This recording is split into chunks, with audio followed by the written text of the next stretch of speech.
Bicol University or BU, the premier university in the Bicol region, Philippines, is a SUC Level 4 institution by Department of Budget and Management or DBM standards, established on June 21, 1969 following the passage of Republic Act 5521.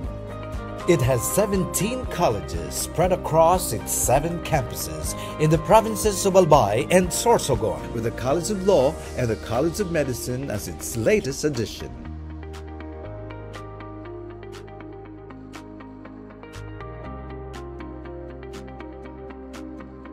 And recently, the Doctor of Dental Medicine and Doctor of Veterinary Medicine. As of latest count, Bicol University has 82 AACUP accredited academic programs with 3 programs accredited at Level 4.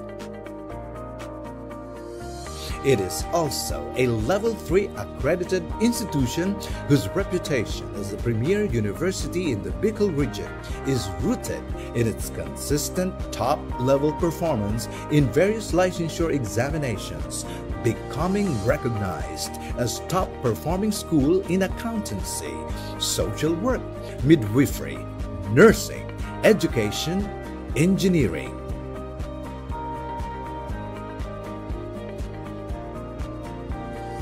BU has been given its seal of excellence as CHED-recognized Center of Excellence in Teacher Education, Center of Development in Nursing Education, Center of Development in Fisheries Education, and Center for Higher Education Research.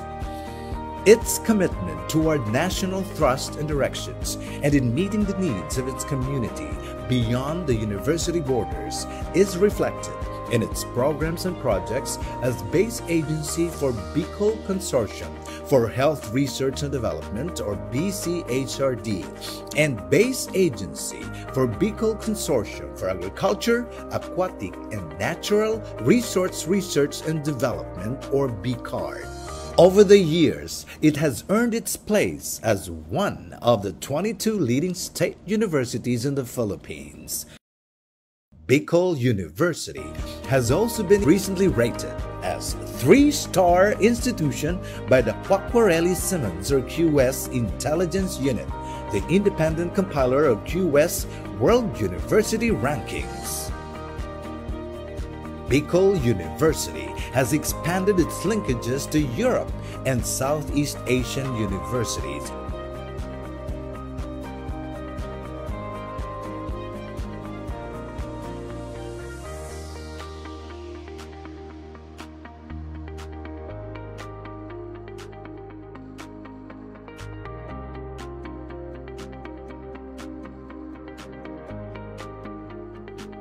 This is Bicol University.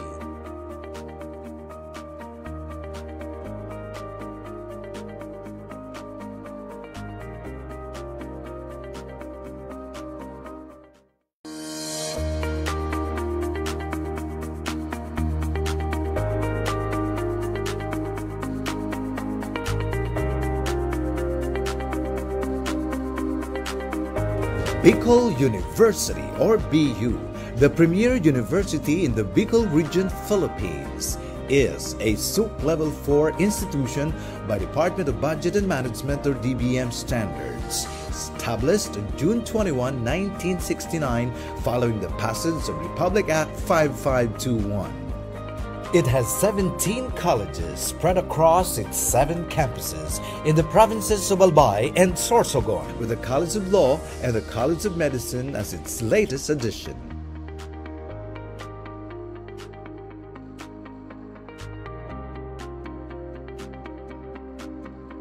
And recently, the Doctor of Dental Medicine and Doctor of Veterinary Medicine. As of latest count, Bicol University has 82 AACUP accredited academic programs with 3 programs accredited at Level 4. It is also a Level 3 accredited institution whose reputation as the premier university in the Bicol region is rooted in its consistent top-level performance in various licensure examinations, becoming recognized as top performing school in accountancy, social work, midwifery, nursing, education, engineering.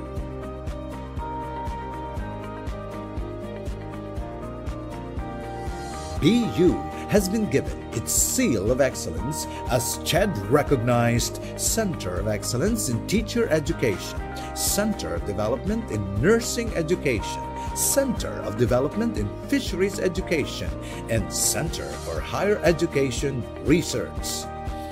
Its commitment toward national thrust and directions and in meeting the needs of its community beyond the university borders is reflected in its programs and projects as base agency for Bicol Consortium for Health Research and Development, or BCHRD, and base agency for Bicol Consortium for Agriculture, Aquatic and Natural Resource Research and Development, or BCARD. Over the years, it has earned its place as one of the 22 leading state universities in the Philippines. Bicol University has also been recently rated as 3-star institution by the Quacquarelli Simmons or QS Intelligence Unit, the independent compiler of QS World University Rankings.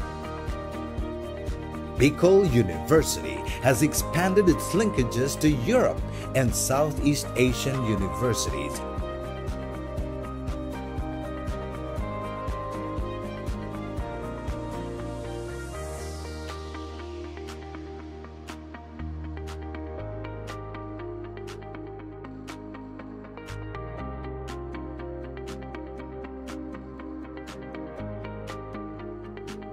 This is Bicol University.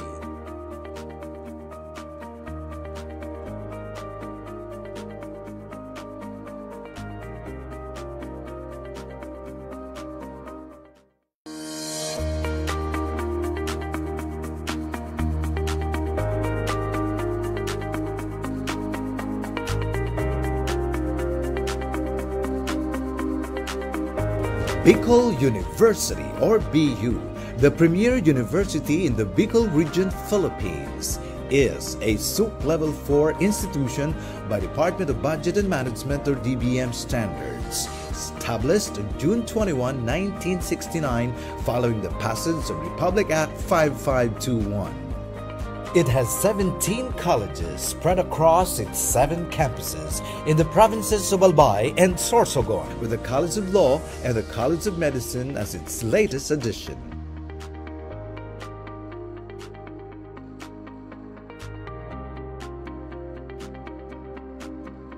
And recently, the Doctor of Dental Medicine and Doctor of Veterinary Medicine. As of latest count, Bicol University has 82 AACUP accredited academic programs, with 3 programs accredited at Level 4. It is also a Level 3 accredited institution whose reputation as the premier university in the Bicol region is rooted in its consistent top-level performance in various licensure examinations, becoming recognized as top-performing school in accountancy, social work, midwifery, nursing, education, engineering.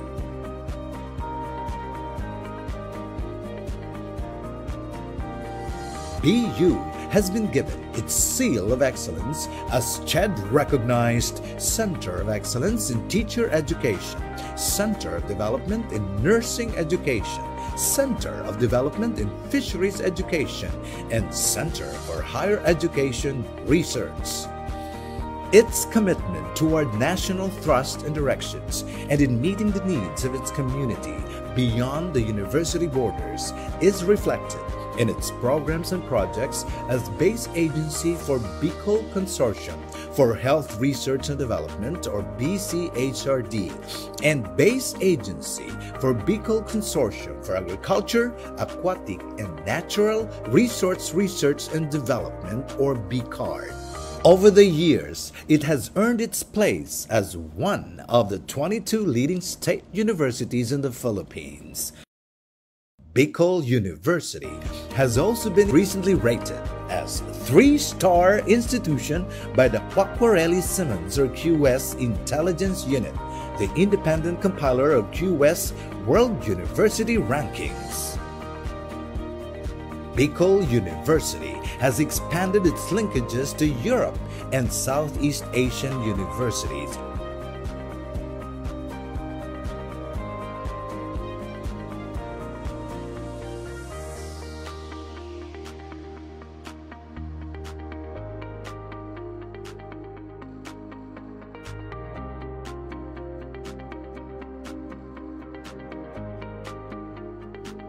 This is Bicol University.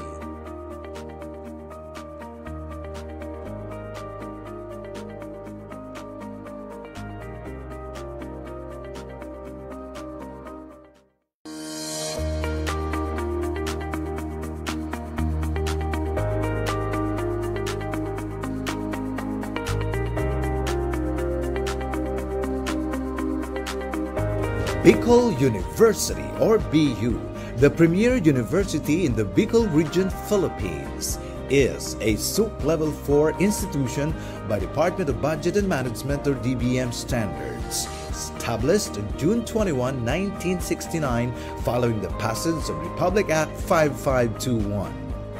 It has 17 colleges spread across its 7 campuses in the provinces of Albay and Sorsogon, with the College of Law and the College of Medicine as its latest addition.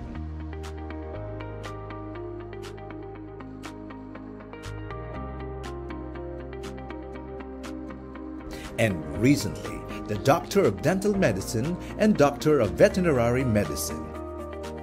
As of latest count, Bicol University has 82 AACUP accredited academic programs with 3 programs accredited at Level 4. It is also a Level 3 accredited institution whose reputation as the premier university in the Bicol region is rooted in its consistent top-level performance in various licensure examinations, becoming recognized as top-performing school in accountancy, social work, midwifery, nursing, education, engineering.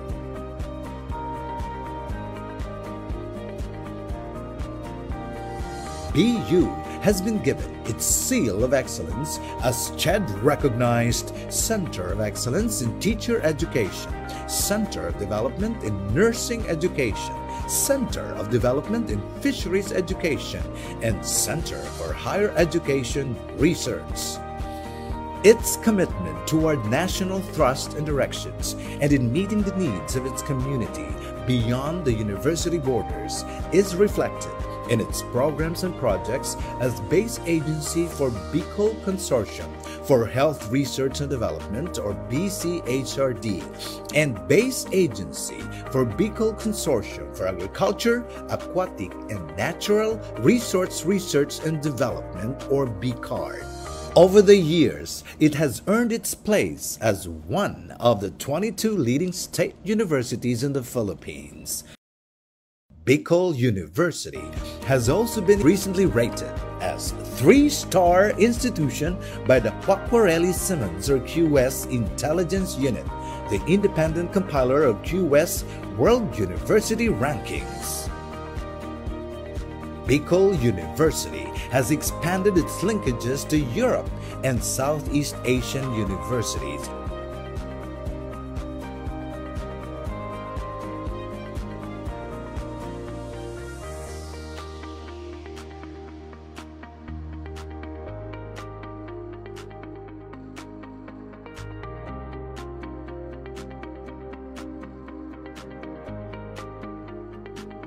This is Bicol University.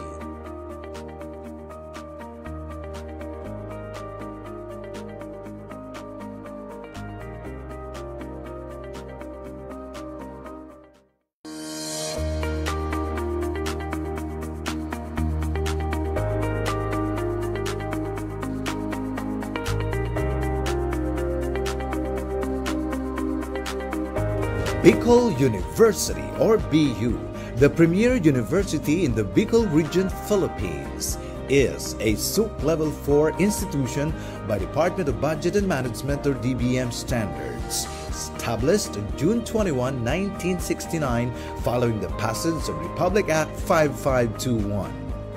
It has 17 colleges spread across its 7 campuses in the provinces of Albay and Sorsogon, with the College of Law and the College of Medicine as its latest addition.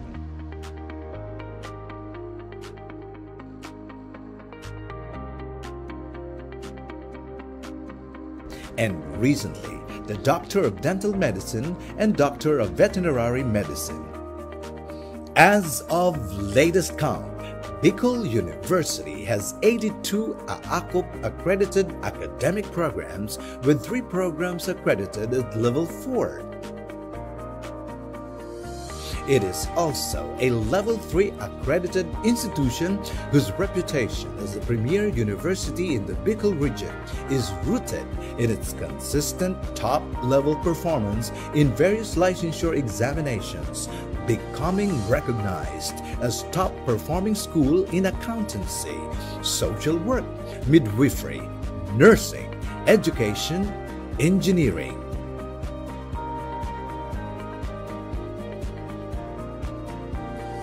BU has been given its seal of excellence as CHED-recognized Center of Excellence in Teacher Education, Center of Development in Nursing Education, Center of Development in Fisheries Education, and Center for Higher Education Research. Its commitment toward national thrust and directions and in meeting the needs of its community beyond the university borders is reflected in its programs and projects as base agency for Bicol Consortium for Health Research and Development or BCHRD and base agency for Bicol Consortium for Agriculture, Aquatic and Natural Resource Research and Development or BCARD. Over the years, it has earned its place as one of the 22 leading state universities in the Philippines. Bicol University has also been recently rated as 3-star institution by the Quacquarelli-Symonds or QS Intelligence Unit, the independent compiler of QS World University Rankings. Bicol University has expanded its linkages to Europe and Southeast Asian universities.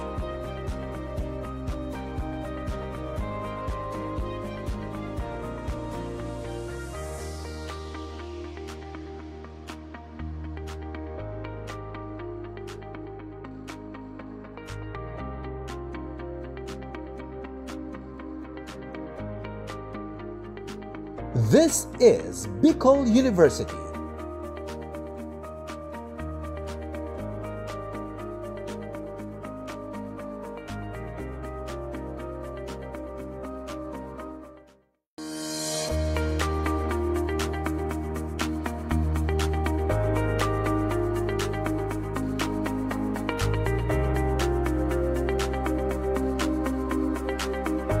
Bicol University or BU, the premier university in the Bicol region, Philippines, is a SUP Level 4 institution by Department of Budget and Management or DBM standards, established on June 21, 1969 following the passage of Republic Act 5521.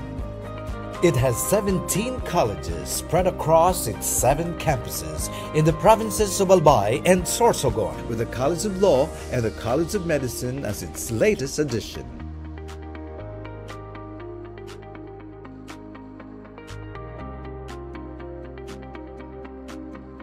And recently, the Doctor of Dental Medicine and Doctor of Veterinary Medicine. As of latest count, Bicol University has 82 AACUP accredited academic programs, with 3 programs accredited at Level 4. It is also a Level 3 accredited institution whose reputation as the premier university in the Bicol region is rooted in its consistent top-level performance in various licensure examinations, becoming recognized as top performing school in accountancy, social work, midwifery, nursing, education, engineering.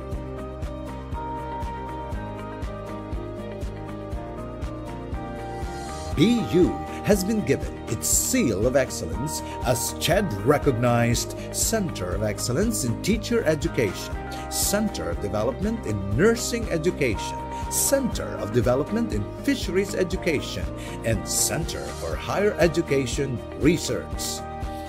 Its commitment toward national thrust and directions and in meeting the needs of its community beyond the university borders is reflected in its programs and projects as base agency for Bicol Consortium for Health Research and Development, or BCHRD, and base agency for Bicol Consortium for Agriculture, Aquatic, and Natural Resource Research and Development, or BCARD. Over the years, it has earned its place as one of the 22 leading state universities in the Philippines. Bicol University has also been recently rated as 3-star institution by the Quacquarelli-Symonds or QS Intelligence Unit, the independent compiler of QS World University Rankings. Bicol University has expanded its linkages to Europe and Southeast Asian universities.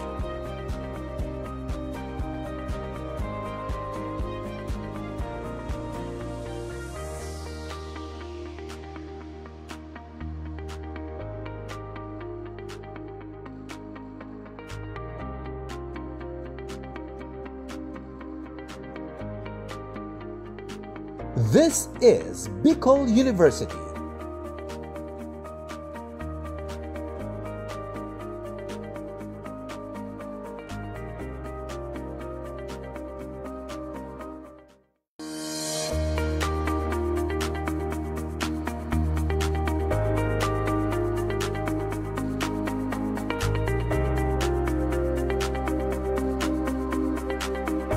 Bicol University, or BU, the premier university in the Bicol region, Philippines, is a SUP Level 4 institution by Department of Budget and Management, or DBM standards, established on June 21, 1969 following the passage of Republic Act 5521.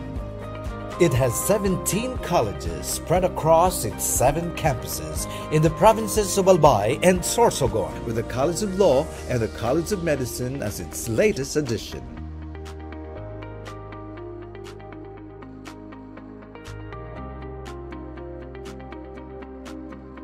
And recently, the Doctor of Dental Medicine and Doctor of Veterinary Medicine. As of latest count, Bicol University has 82 AACUP accredited academic programs, with 3 programs accredited at Level 4. It is also a Level 3 accredited institution whose reputation as the premier university in the Bicol region is rooted in its consistent top-level performance in various licensure examinations, becoming recognized as top-performing school in accountancy, social work, midwifery, nursing, education, engineering.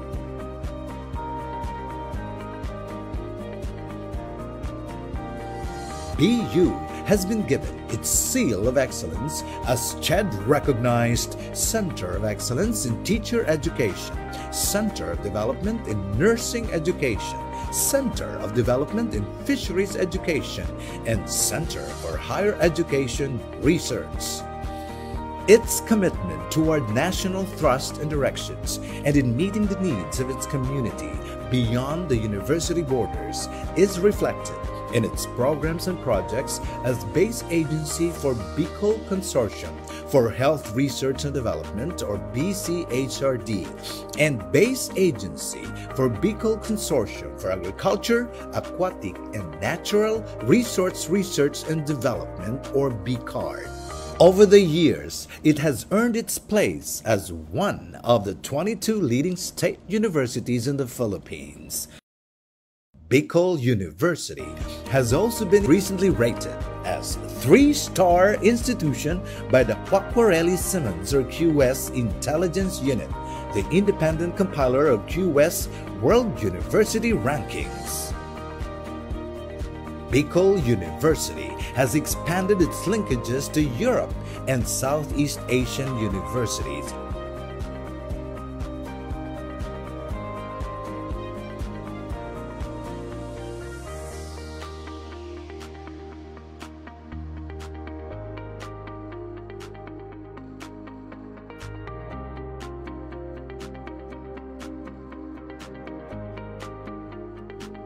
This is Bicol University.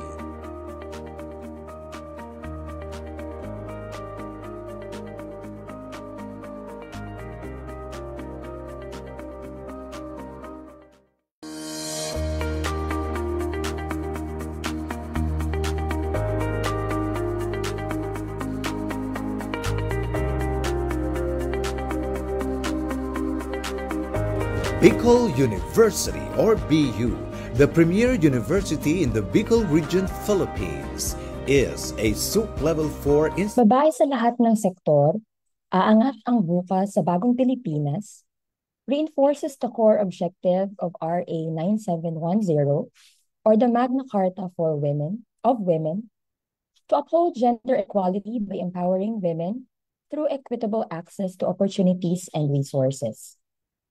In celebration of Women's Month, the Bicol University College of Education proudly supports the Philippine Commission on Women's Advocacy through today's online forum.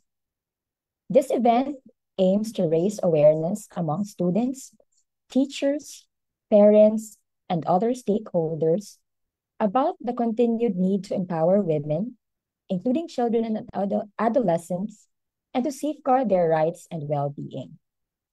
By fostering meaningful discussions, this forum seeks to equip girls, mothers, teachers, and women in general, along with their allies, with the knowledge and confidence to better care for their physical health and overall well-being. Marina tanganing magiyahan. As we begin our program, we express our love and loyalty to our country by singing the Philippine National Anthem, which will be followed by an invocation.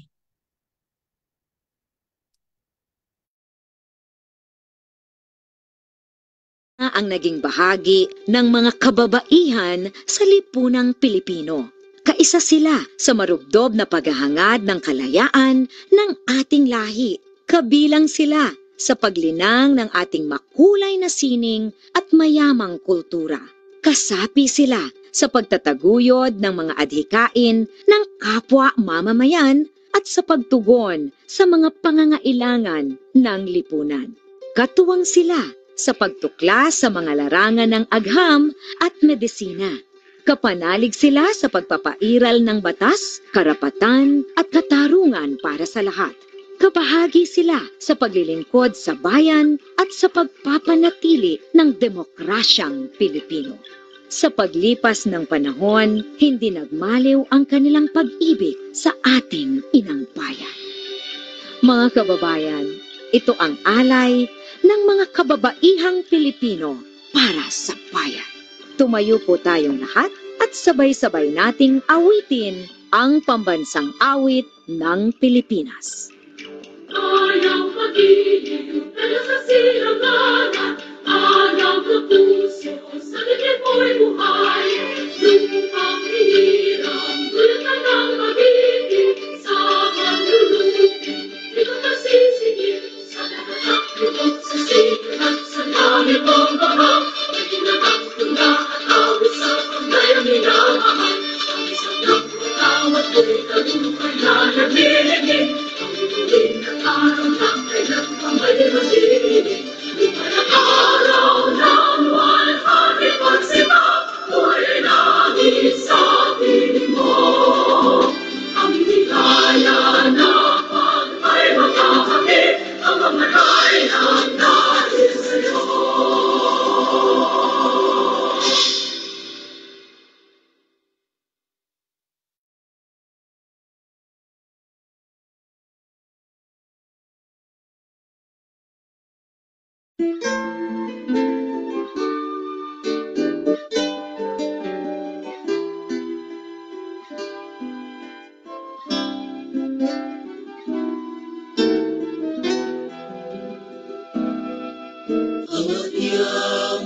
Niyaon ka sa langit, pabalalon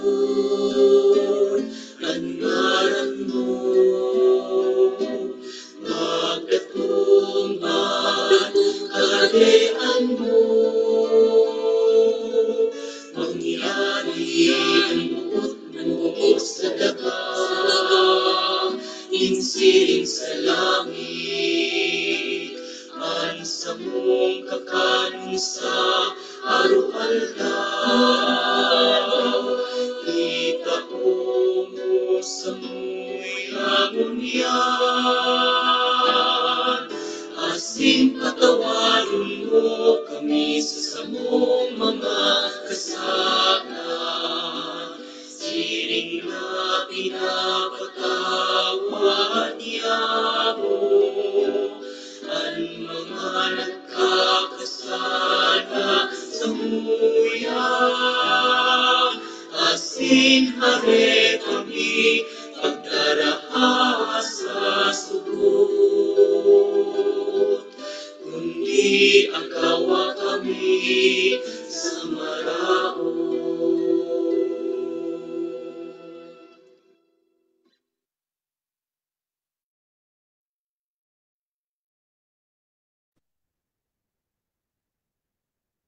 Let us now listen to the Associate Dean of DUCE, Dr. John Mark M. Mayor, as he gives the welcome remarks. Good morning. Good morning, everyone. It is with great joy and gratitude that I welcome each and every one of you to this important online forum on promoting and safeguarding the well-being of children and adolescents. Whether you are educators, child advocates, policymakers, parents, or concerned community members, your presence today speaks volumes about your dedication to creating a safe, nurturing, and empowering environment for our young people. In a world that is constantly evolving, children and adolescents face new and complex challenges, be it in their mental health, physical well-being, or emotional development. As caregivers and advocates, we must stay informed, proactive, and united in our efforts to protect and uplift them. Today, we come together not just to discuss these pressing issues, but to explore actionable solutions that will help shape a brighter and healthier future for the younger generation.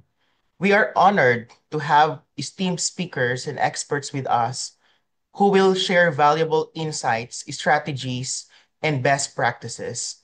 I encourage everyone to engage, ask questions, and collaborate as our collective efforts will be the key to making a lasting impact. Once again, thank you for being part of this meaningful discussion. Let's work together to ensure that every child and adolescent is given the opportunity to grow, thrive, and reach their full potential. Welcome, and let's have a fruitful and enlightening forum. Good morning, everyone. Thank you very much, Sir JM, for your warm welcome. At this point,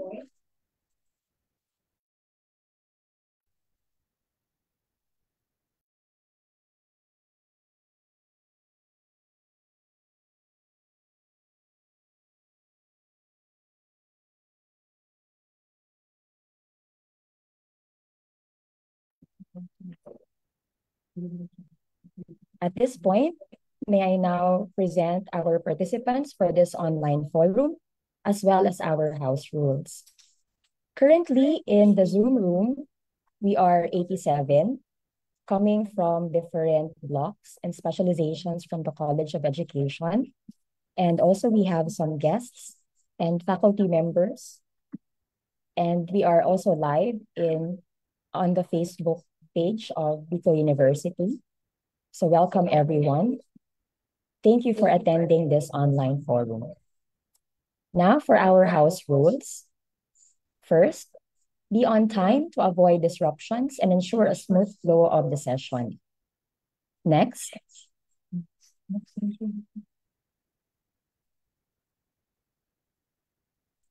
mute your microphone and turn off your camera when not speaking. Listen attentively to our speakers. There will be an open forum once all our resource persons have given their talk. If you have questions, feel free to use the raise hand button and wait for the moderator to recognize you. Please unmute yourself and turn on your camera once recognized. Please keep questions relevant and concise to give everyone a chance to participate. Alternatively, you may type your question in the chat box or the comment section of the live stream on Facebook for the organizers to know. Please use respectful language and behave with proper decorum.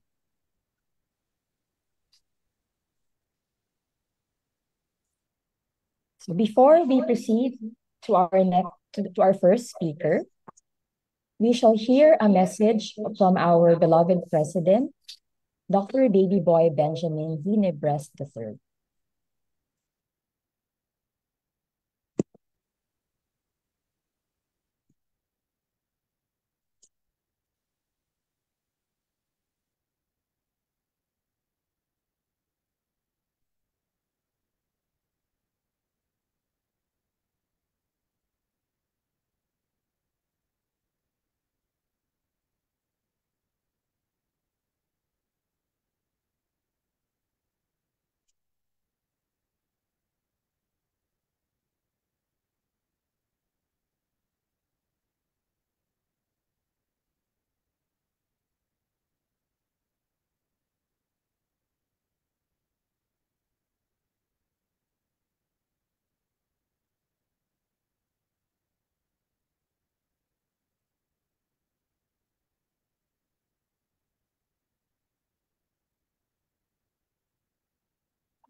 We beg for your kind indulgence as we set up the video message of our President.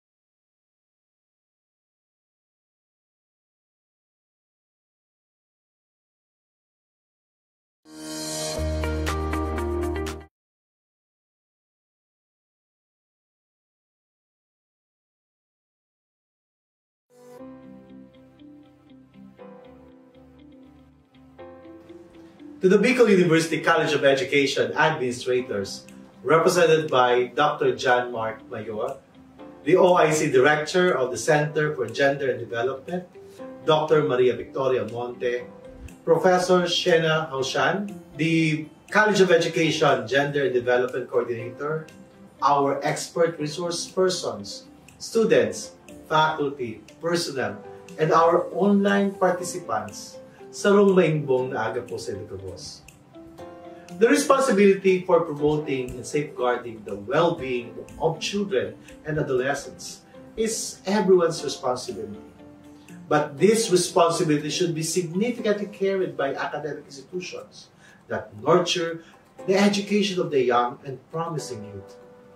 That's why I am honored to be part of this online forum as someone who is tasked to give my wholehearted support. It is always an honor and privilege to be part of such a meaningful discussion, especially coming at the close of the Women's Month celebration. Needless to say, the youth, young children, and adolescents are the heart of the future and the survival of this world and our planet, the Earth. Yet, even if this is true today, many of our young children and the youth face challenges ranging from health disparities and lack of education to emotional neglect and exploitation. As the leading academic institution in the Bicol region, it is our duty not only to address these challenges, but to create a world where every child feels safe, supported, and empowered. But without the power of information, there can be no reckoning of issues that affect the safeguarding and protection of our children and youth. Thus, this journey begins with awareness, which we are doing today through this online forum. We must amplify conversations about mental health, ensure accessible education, and promote equal opportunities for all. It's crucial that we involve communities, parents, educators, and policymakers in building strong systems of support for our youth. Collaboration, after all, is the key to lasting change. However, safeguarding well-being goes beyond physical safety.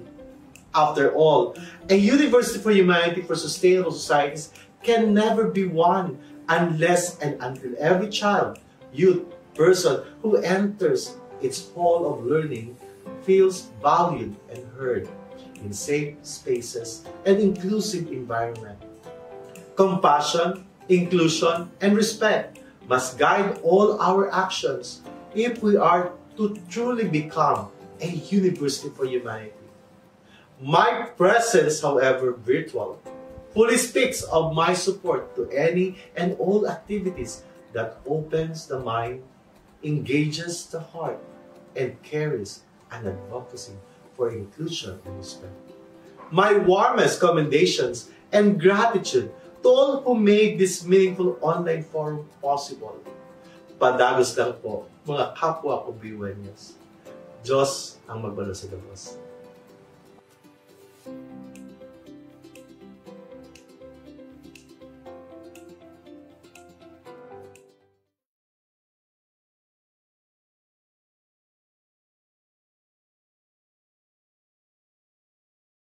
We request you to please kindly mute your microphones, especially when you're not in turn to speak.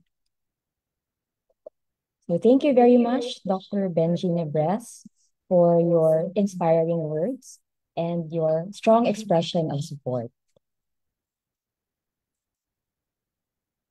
At this point, our first speaker is experiencing an unscheduled power interruption. So we will proceed to our second speaker.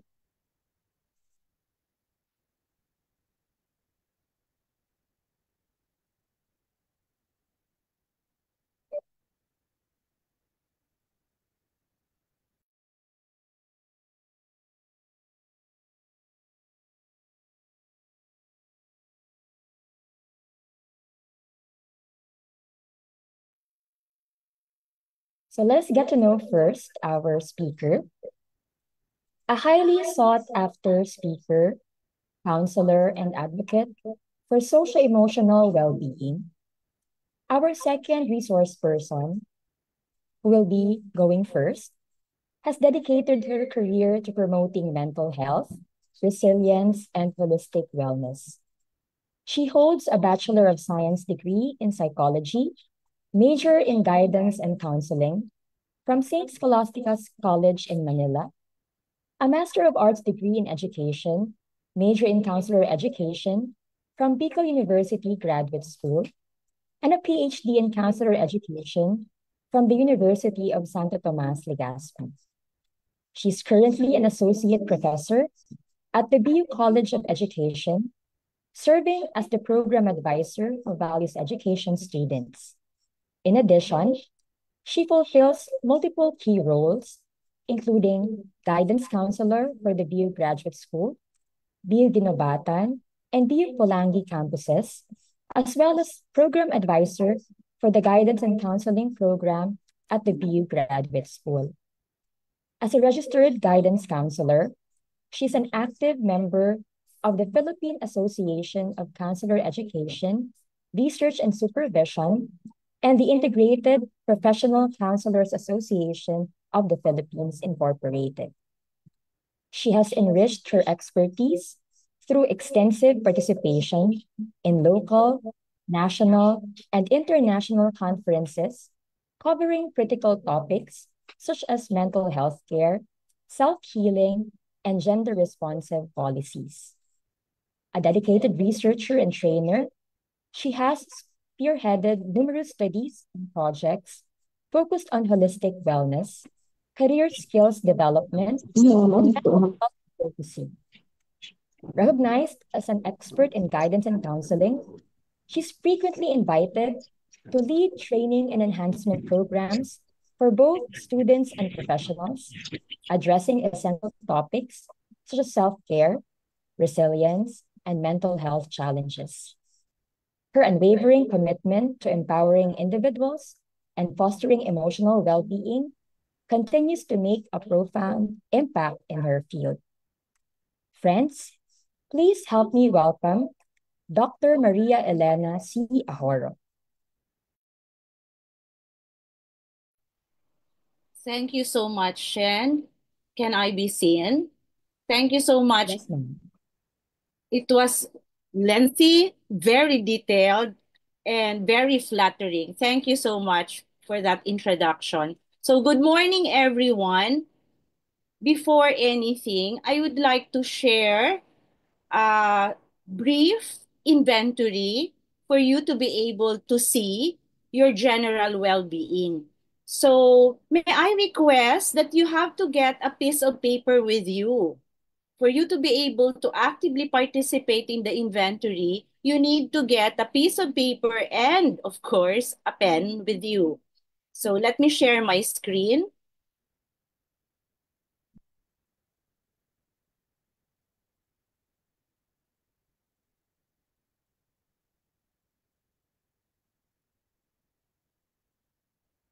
Can you see it? Yes, ma'am. Okay, thank you. So this particular measure is the EPOC measure of adolescent well-being. So what is EPOC? EPOC is E, it's an acronym actually. E for engagement, P for positive emotion. Then you would have, we just have para sure. Okay, for a while.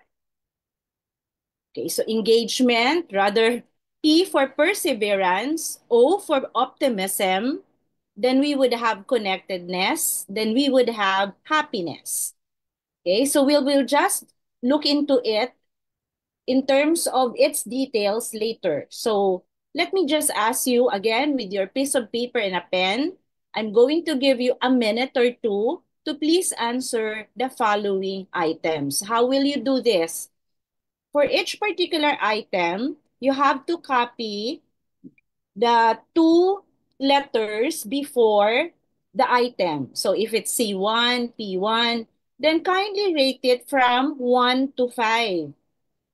If it is 1, almost never, not at all like me, then so on, you have 2, 3, 4. Ang extreme is the 5, which means always, very much like me. So if you're not doing it really that much, so you can put 3.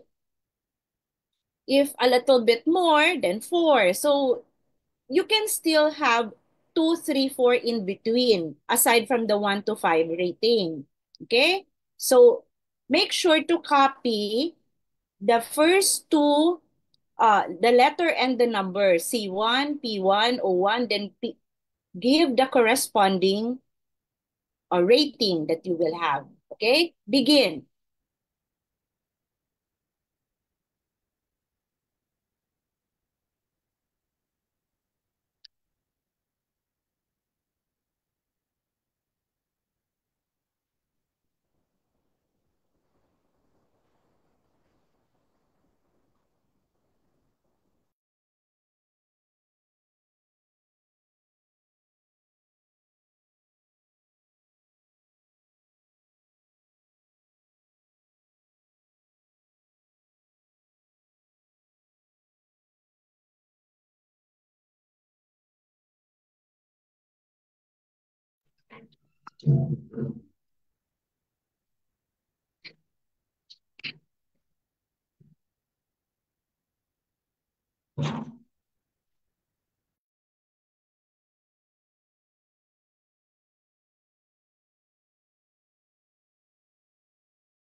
I hope everybody is able to follow.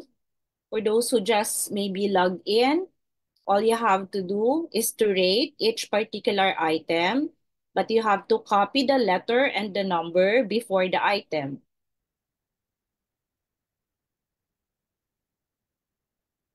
Can I see a thumbs up if everybody is okay? I will shift to the next slide.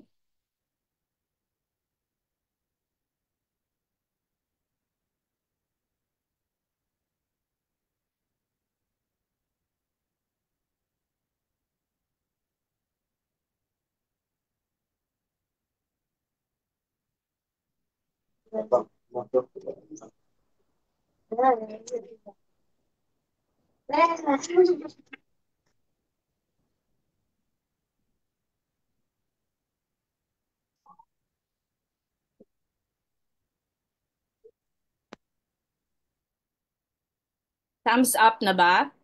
Okay na? Okay, I have one. I have one from Sir G. Okay, I'll shift to the next slide, please. Same thing, rate from 1 to 5, copy the letter and the number.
Oh, I have my students with me.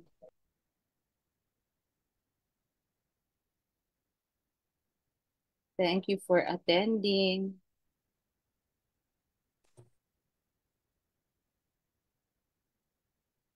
Okay, is it a thumbs up already? Were you able to answer all the items?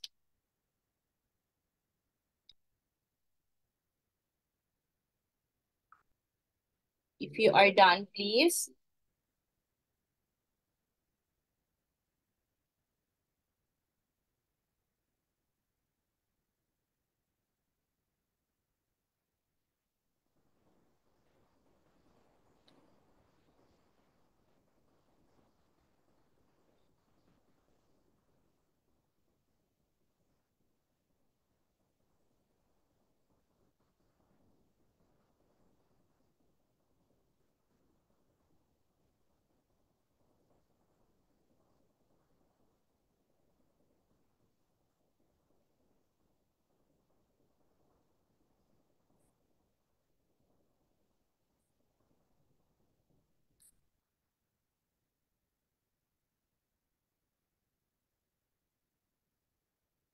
So I think, may I just know, please, before I shift to the next slide, If you were able to catch up more or less, you were able to rate yourselves.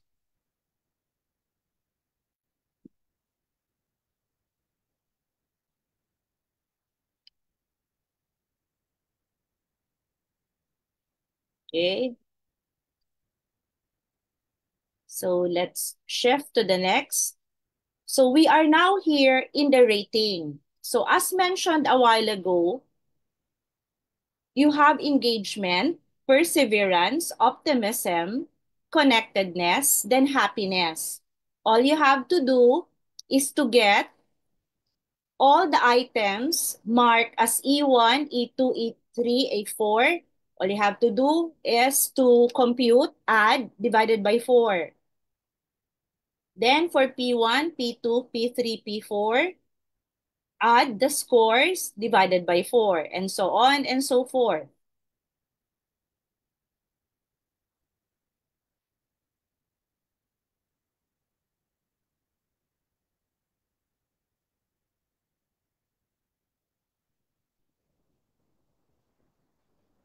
So adding the scores, then you divide it by 4.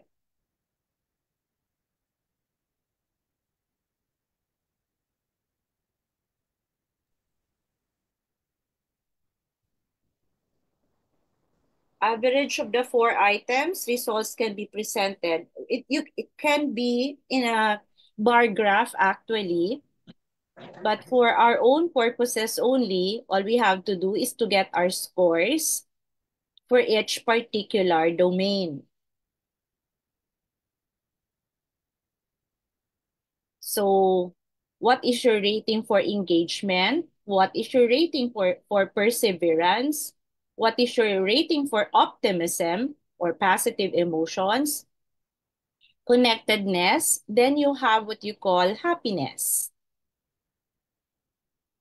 H1, H2, H3, H4. So I hope everybody is able to compute their ratings for us to be able to know, for us to be able to know as of now, what is your rating? So this could now be kind of basis for us to know what is your level of well-being.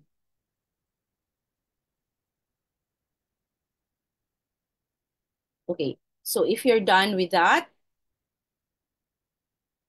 let us look into the meaning of each particular domain. First, you would have engagement. Engagement refers to being absorbed, interested, and involved in an activity or the world itself. Very high levels of engagement are known as state called flow, in which you are so completely absorbed in an activity that you lose all sense of time. Have you ever experienced this kind of flow? What particular activities do you think we're in when there is what you call flow? You are oblivious, you are able to do things and you're not even aware where you are, and at the same time, what time, in terms of the time, you are completely absorbed. P is perseverance. Refers to having the tenacity to stick with things and pursue a goal despite any challenges that occur. You finish things that you start, even if it takes a while. When the going gets tough, the tough gets going. So, do you have this particular domain? Then, of course, you have optimism, refers to having a sense of hope, confidence about the future. It involves generally taking a favorable view of things. Negative events are seen as temporary and specific to the situation, believing that things will work out in a good way. Well, I hope even with this gloomy weather, everybody's still optimistic that this will still be a beautiful day. Then you have connectedness, refers to feeling loved, supported, and valued by others. It's more than simply having people in your life, but also feeling close to others. And the last one, you have happiness. Happiness is a general feeling of happiness, cheer, and contentment with life. You might not feel happy all the time. That's normal. But you tend to feel generally content with life. Okay? So, knowing all this, you are able now to see your level of well-being. So for this morning's talk, we're going to have caring for the psychological and socio-emotional health of girls and adolescents. Let me just share a video presentation for my talk.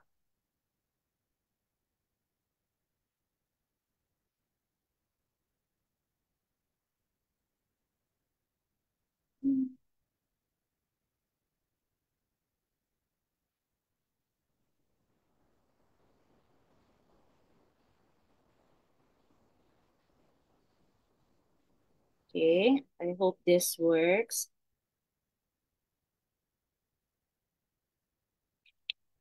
Good morning, everyone. I'm here to talk about Okay po ba? Yes po, Naririnig? ma'am. Okay, sige. Thank you. caring for the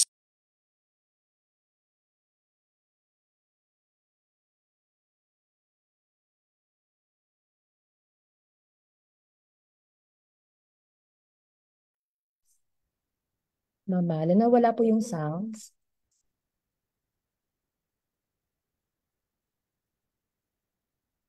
Ay, kasi minute ko yata yung audio ko. I should Yes not. po. Sorry. Okay. Begin ko ulit ha. Sorry.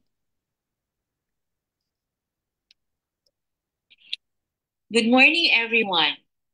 I'm here to talk about caring for the psychological and socio-emotional health of girls and adolescents. My talk will start with a brief introduction, then understanding the unique challenges of girls, third, strategies for promoting well-being, then practical tips and actionable steps. Mental health and psychosocial well-being are central to the universal right to the enjoyment of the highest attainable standard of health. However, in 2018, only 35% of the countries in the world had national child adolescent mental health policies. What about for the Philippines? Do we have one? Mental health is said to be a state of well-being in which the individual realizes his or her own abilities, can cope with the normal stresses of life, can work productively and fruitfully, and is able to make a contribution to his or her community. Okay, so that's a food for thought for all of us. Do we have good mental health? Are we able to do things productively, fruitfully? Are we able to contribute to the community? Adolescence begins from 10 to 19 years of age. It is critical opportunity for establishing healthy behavior patterns, social and emotional learning that can increase trajectories of positive growth and lifelong health. At this point, may I ask the participants, how old are you? Are you still part of this particular age group? Or maybe you can recall your experiences when you were of this particular age. Why is mental health important during the adolescence period? First, it is said that in this stage, individuals develop knowledge and social emotional skills and acquire attributes and abilities that are important for assuming adult roles and actively contributing to society. So this is like a preparation for adulthood. Number two, at the same time, they also experience major physical, social, and psychological changes. These changes can heighten their risk for developing mental health disorders such as anxiety, depression, and can even trigger engagement in health-related risk behaviors.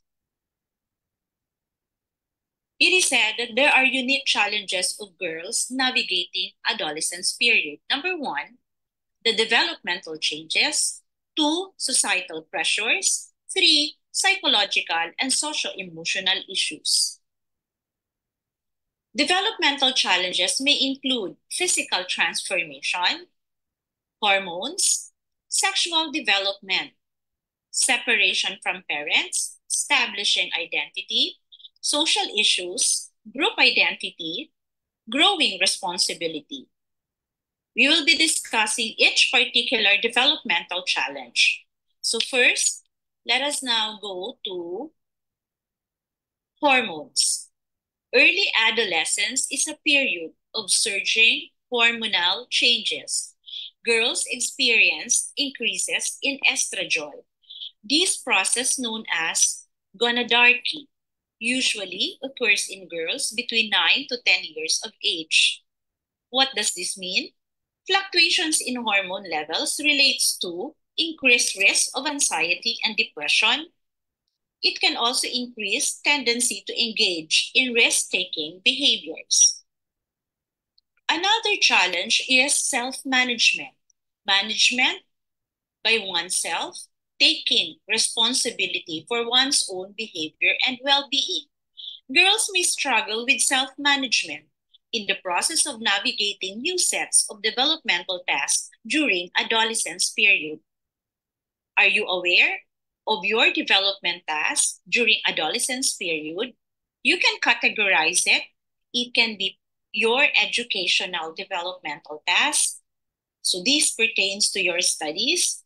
There are also responsibilities that you are given in your homes or even in society. Developmental tasks during adolescence. Number one, learning to get along with friends of both sexes. Number two, accepting one's physical body and keeping it healthy. Third, forming a gender identity. Fourth, achieving emotional independence from parents. Fifth, becoming more self-sufficient. And sixth, planning your education. So this particular developmental task, most likely you are undergoing this or you have already accomplished this task. Second, you have societal pressures. Society imposes norms that restrict girls to traditional gender stereotypes. Deviating from these norms makes adolescents more prone to being victims of bullying and being rejected by their peers. What are examples of gender stereotypes, specifically when it comes to our country? We would see girls to be weaker, boys to be stronger, and that could be emotionally and even physically. There are careers that we feel more appropriate for the girls rather than the boys. There are also certain expectations in the family for the girls, and there are also expectations for the boys. Those are examples of gender stereotypes. Have you ever been criticized for being different in terms of the clothes that you wear, your physical features, hobbies and interests, self-expression, romantic attraction, friends that you hang out with? Are you being asked, are you being questioned in these particular aspects? Common psychological and socio-emotional issues. You have anxiety due to academic stress perhaps, depression, relationship challenges, family, peers, and romantic relationship, cyberbullying and online safety, body image, and eating disorders. Achievement-related factors affecting girls' mental health. Number one, fears for the future.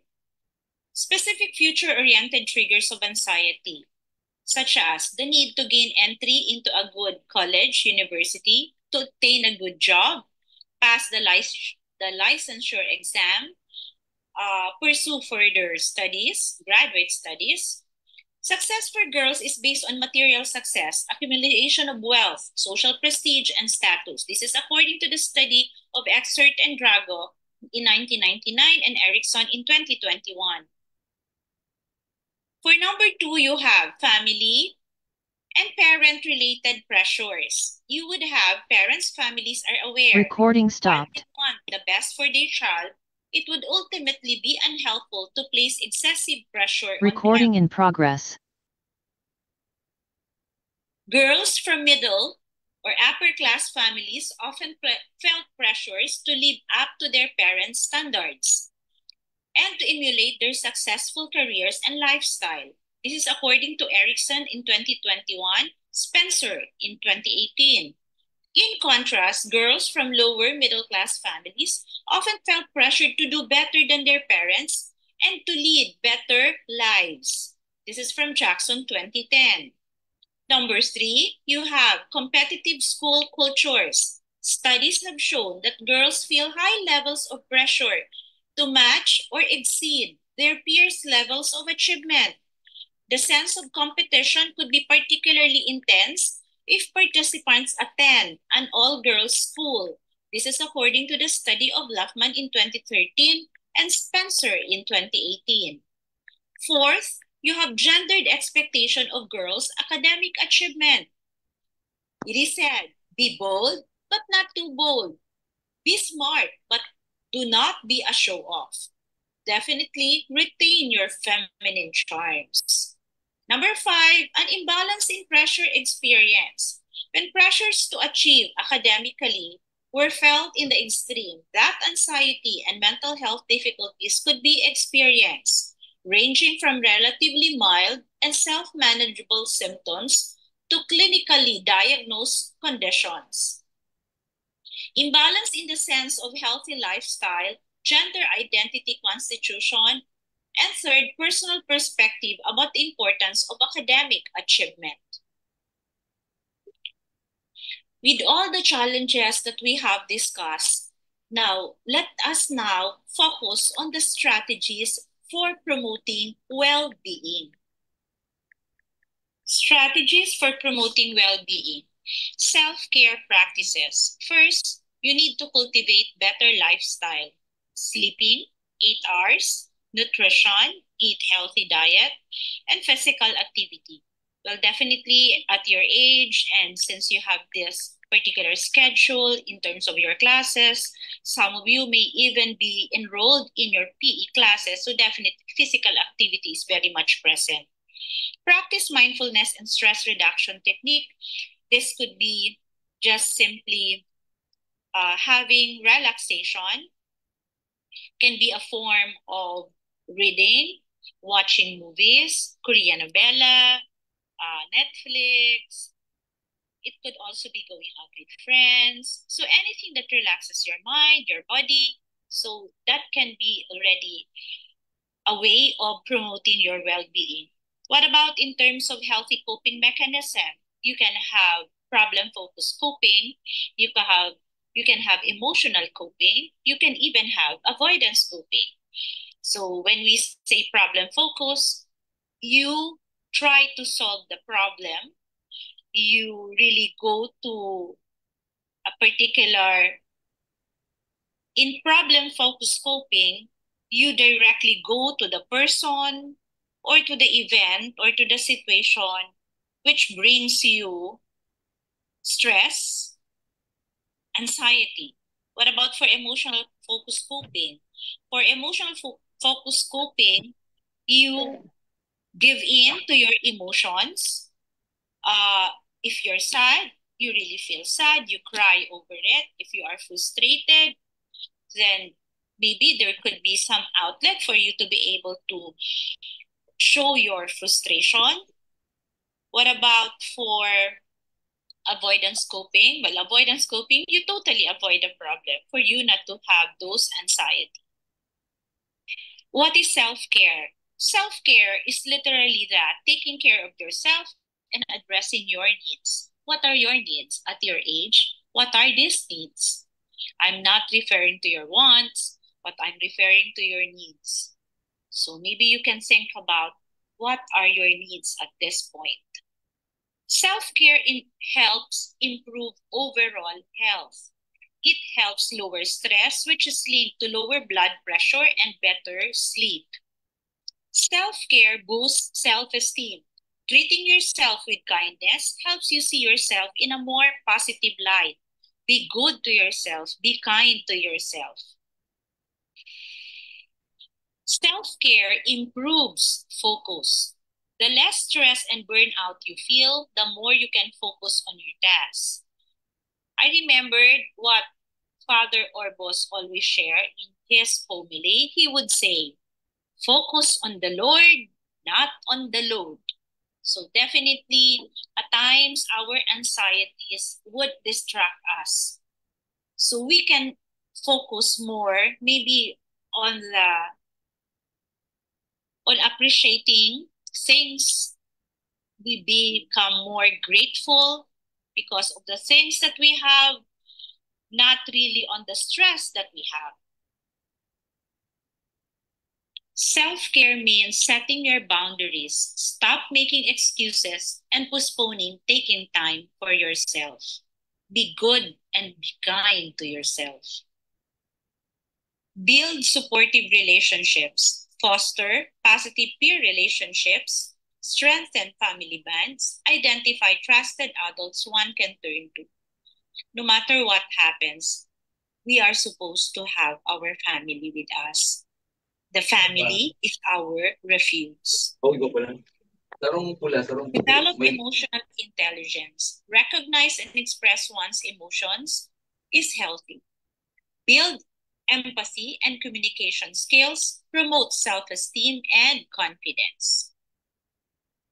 Seek help. Identify signs that professional help is needed. Persistent sadness and irritability, decline in academic performance, suicidal thoughts, extreme fatigue, insomnia. Utilize available resources, school counselors, hotlines. In the university, we have guidance counselors for each college, and at the same time, we have the Kaugos intervention program, wherein we can seek out help from our guidance counselors. Help break down the stigma surrounding mental health. So definitely seeking help should not be, we're not supposed to be ashamed if we want to seek help. Seeking help is a sign of maturity and acknowledging that people can help us with our problem. Practical tips and actionable steps. For girls and adolescents, encourage self-reflection and journaling. Reflecting is just being aware of what is happening in your life. You reflect on what you have been doing. Journaling can be writing, jotting down important points in your life, using a notebook, using your phone. All you have to do is to monitor what has been happening. And you can look into certain patterns. Are you always miserable? Are you always sad? So with this, you will be able to know when to seek help. Promote involvement in activities that you enjoy. Definitely, you need to look into the things that you enjoy, the things that you like doing. So this could be watching movies, reading, going to the park, whatever that you feel like doing, as long as it's something that you enjoy. And maybe you can do this with friends or with your family. Emphasize the importance of setting boundaries. Learn to say no. Learn to do things right. Have practice time management for you to be able to really look into the boundaries that you have. For parents, educators, and caregivers, active listening and open communication. Create a supportive and non-judgmental environment. Recognize and address signs of distress. Empower girls through education. Promote sexual and reproductive health. Create safe environments. Address gender inequality. Involve community members. These are the things that we have been doing as part of our community involvement in the College of Education. As we conclude our discussion on caring for the psychological and socio-emotional health of adolescents, let us remember that our role as educators, parents, and mentors is crucial in providing them with a supportive environment by fostering open communication, teaching coping strategies, and ensuring access to mental health resources. We empower adolescents to navigate challenges with resilience. Let us continue to advocate for their well-being, ensuring they grow into emotionally healthy and well-adjusted individuals. Thank you for listening, and I hope you learned something from this discussion. Thank you.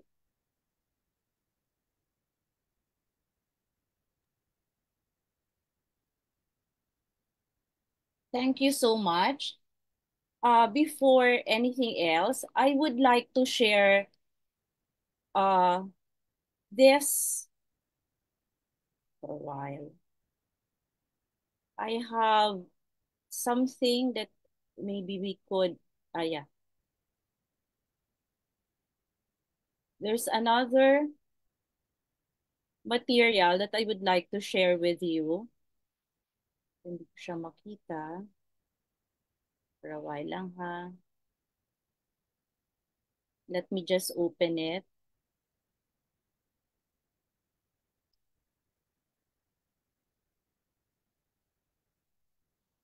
This. Look at this. Diba this is nice that you can do, especially for teenagers. You have the self-esteem journal. You can complete this every day. So complete the self-esteem journal for a week. Give details of the event. So this one, Monday, something I did well today. Tuesday, I felt good about myself when.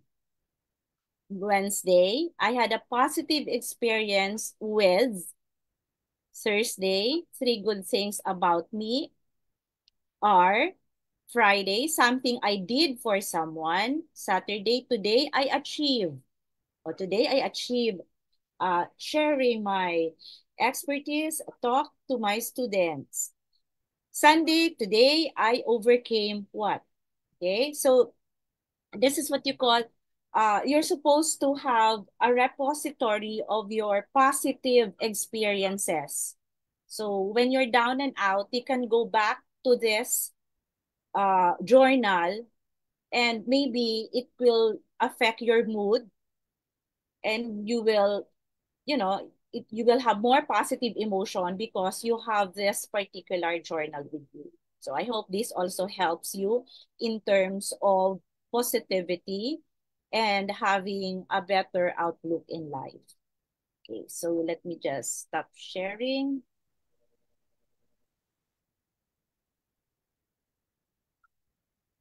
Thank you so much. I hope you learned something from the talk. Thank you. All right. Thank you so much, Ma'am Allen, for your meaningful sharing, especially for the relevant tips and the very useful resources. Let's all give Ma'am Allen a heart react, dear participants. Ayan. So I think the sharing of Ma'am Allen is not only applicable to our future students, not only for girls or female adolescents, but also for us. So listening to Ma'am Allen, I felt my heart warming because I'm reminded to take care of myself. So, di ba, before we are able to take care of our students, we also have to care for ourselves. So sabi nga yung helping the helpers, caring for the carers. So I'm reminded of that because of Ma'am Allen's talk. So once again, thank you so much, ma'am. Thank you. Also, if you have questions for Ma'am Allen, please reserve them for the open forum, which we'll have once all the speakers have shared their topics. Or you can also type them already in the chat box, and our technical team will take note of them. So Once again, thank you, Ma'am Alan. We will have you again later during the open forum. So at this point, I think our next speaker is already on board. So we have Doc Lisette Chuan. So thank you so much, Doc Lisette, for finding a power source for us. So we will now be introducing her.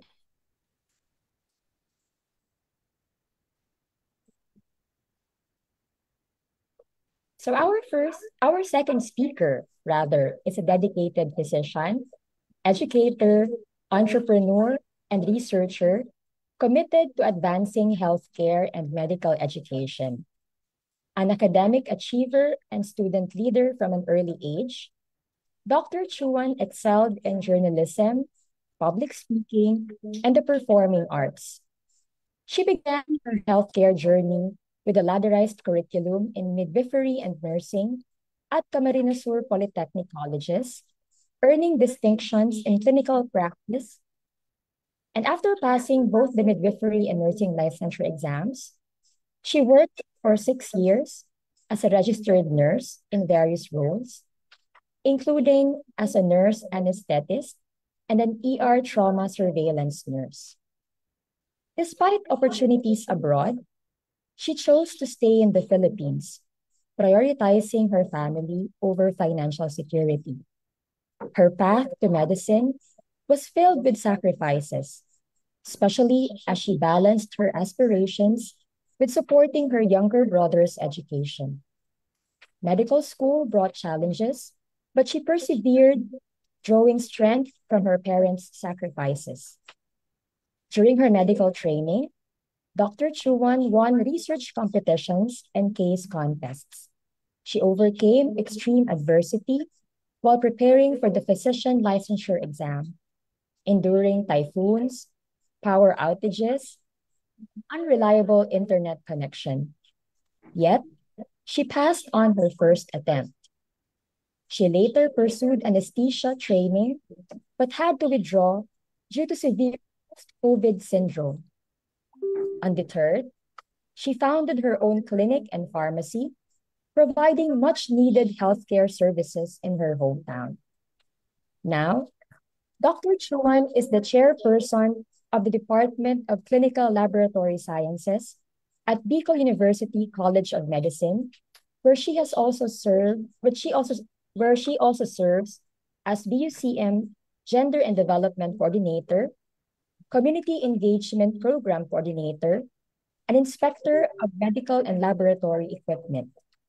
She plays a vital role in institutional research as a project leader and is also a healthcare entrepreneur, managing a private hemodialysis project. Holding a master's degree in management, majored in hospital administration, she is currently pursuing a PhD in development administration with a specialization in educational governance. She is an active member of the Philippine Medical Association, Albay Medical Society, Philippine Academy of Family Physicians, and the Philippine Society for Microbiology Incorporated. Beyond medicine, Dr. Chuan finds joy in writing, singing, and playing the guitar, expressing the same passion and heart she brings to her profession.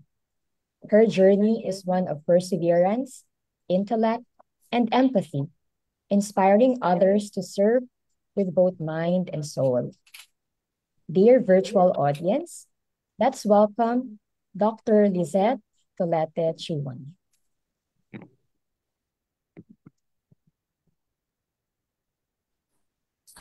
Good morning. Can you hear? Good morning, Doc. Yeah, good morning. Good morning for that wonderful introduction, Ma'am Maria Shana na po. Sorry. So I'd like to extend my, all right. I can share my screen na po ba? Wait, later na. Yes, po. Yes, okay. So first, I'd like to extend my warmest greetings to our University President, Dr. Baby Boy Benjamin D. Nebres III, to the Dean of the BU College of Education, Dr. Lorna and Nina to ask Dr. habang nagsasalita siya, dun ako naputol, dun ako nag-brown out. I apologize, no? To all the faculty members and the department heads present today, to our viewers from the internet, kasi that we're streaming live, and to our dear young and smart students, as well as their wonderful parents and guardians. We know how busy you all are, so we deeply appreciate you taking the time to be here and support this event. And a special acknowledgement, of course, to Professor Maria Shena Haushan, the Gender and Development Coordinator of the BU College of Education, and to Dr. Maria Victoria Monte, the former BUC IGAD Coor, and now the OIC Director of the BU Center for Gender and Development. So thank you po for inviting me and for your continuous efforts in advocating for these important discussions. To my fellow speakers po joining us today, naabutan ko si Dr. Maria Elena Acoro and yung susunod po nating speaker, Attorney Maria Fiona Imperial. So it's a privilege po to share this space with you. So yun nga, that's the downside of being online, ano po, pag nag-brown out, so I have to look for a spot na may connection. And kasi kanina, even my phone data is not that strong, so hindi po talaga kaya, ano? So now I've been given 45 minutes for my talk, and I guess that clock has already started. So I'll dive right in. So I'm just gonna check if you can see my slides.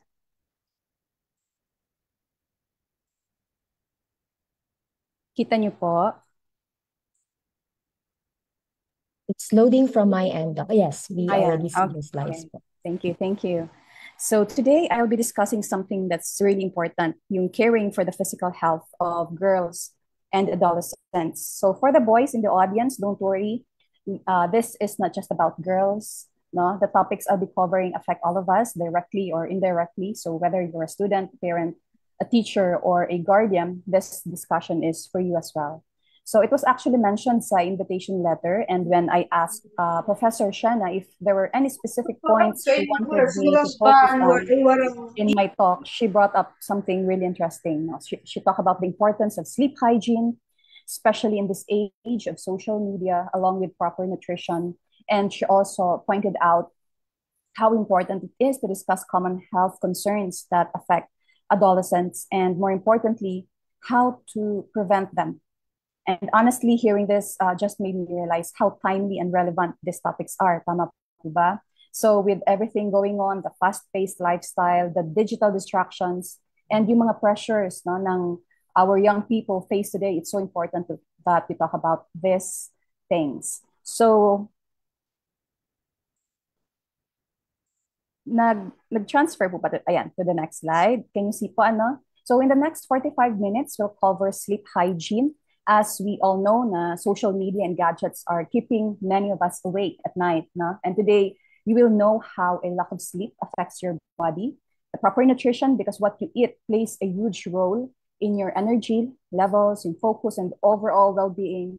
So ang question natin dito is, are you fueling or feeding your body the right way? And lastly, the common health concerns in adolescents. What are the health risks at this stage, and how can you prevent them?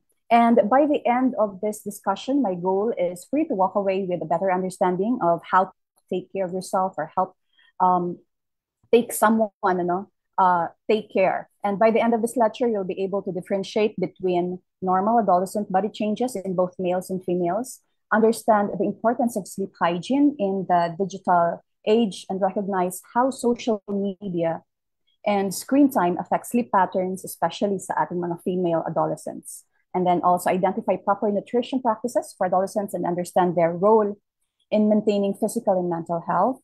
Recognize common illnesses, including those linked with some excessive gadget use, poor sleep, and unhealthy eating habits, and also learn strategies for prevention. And I hope sana you'll be able to recognize the role ng ating parents, teachers, and guardians in guiding adolescents and ensuring they receive proper health education, emotional support, and responsible digital habits. And lastly, you'll be able to apply practical strategies to create a healthy routine that balances technology use in sleep, nutrition, and overall well-being. But before we get into the discussion, let's go over some key points. Yes, today's seminar is mainly focused for our female adolescents, students, But the first things I'll go over are experiences that everyone goes through. So I encourage our students to listen up because understanding these changes in both sexes will help you support one another better. Hindi ko kasi nakikita yung ating participants. Mas maganda sana kung naka-on ang kanilang cam. Pero it's okay, baka mahina rin ang kanilang para makita ko ang kanilang responses. Anyway, again, so probably you've undergone some of these experiences na, yung iba hindi pa. So for our students, I have a question, pero you don't need to answer me, okay? So have you ever wondered why all of a sudden your voice cracks in the middle of conversation, yung pumipiyok kayo, or in your faces at the back, meron lumalabas na pimples or acne, or why your clothes from last year don't fit anymore? Well, that's because of something called puberty, no? Aware na kayo dyan, but as a review, it's a stage when your bodies go through a lot of changes to prepare you for adulthood. And don't worry, because everyone goes through it. Adolescence typically ranges from ages 10 to 19 years old. And during this time, you'll notice changes in 3 key areas. In physical changes. So again, have you ever noticed how seemingly overnight lang, you and your friends suddenly got taller? So ang tawag doon, growth spurt, di ba? And yung voices ng ang ating kabataang mga binata, so they start to deepen. While yung mga girls, the bodies begin to change, no? Nagde-develop yung curves, as yung nag-widen yung kanilang hips, there's breast development, and of course, there's menstruation, which is a huge milestone in puberty. So both girls and boys might also notice body hair growth in new places, and let's not forget yung mga hormonal changes that can affect skin, ang inyong metabolism, and even emotions. And then you have your emotional changes. One moment, you're totally fine, and then the next, kumusta naman, no? You feel irritated or overwhelmed for no reason. So ganun ba kayo? Na-experience ba yan? Yung mood swings. So these are common because of hormonal shifts, and you might also feel emotions more intensely and start craving more independence. Yan yung wanting to make your own choices. And the third is yung social changes. So as you grow, your friendships evolve, and you start figuring out who you are and what really matters to you. All right? So andyan yung peer influence, it becomes stronger, and you might feel pressure to fit in or stand out. And you might also start exploring your identity, your interest, and even your personal style. So according to an article authored by a physician, Chan Yi, again, the puberty refers to the phase when a child starts to mature into a young man or woman. So through this process, they become sexually mature and are capable of reproduction. So it's a period of varying physical and emotional changes, and most importantly, yan yung phase of growth. So as you can see, the onset of ranges, the age of onset nag-range, but mostly falls between 11 to 14 years old para sa mga boys, and 11 to 12 years old for girls. So that's the onset, or yung start or beginning ng pagdadalaga or pagbibinata.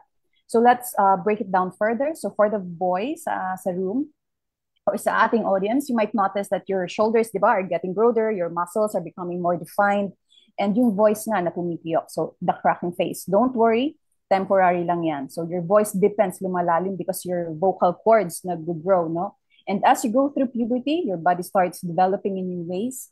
And one of those changes is the growth of body hair. Mapapansin nyo yan.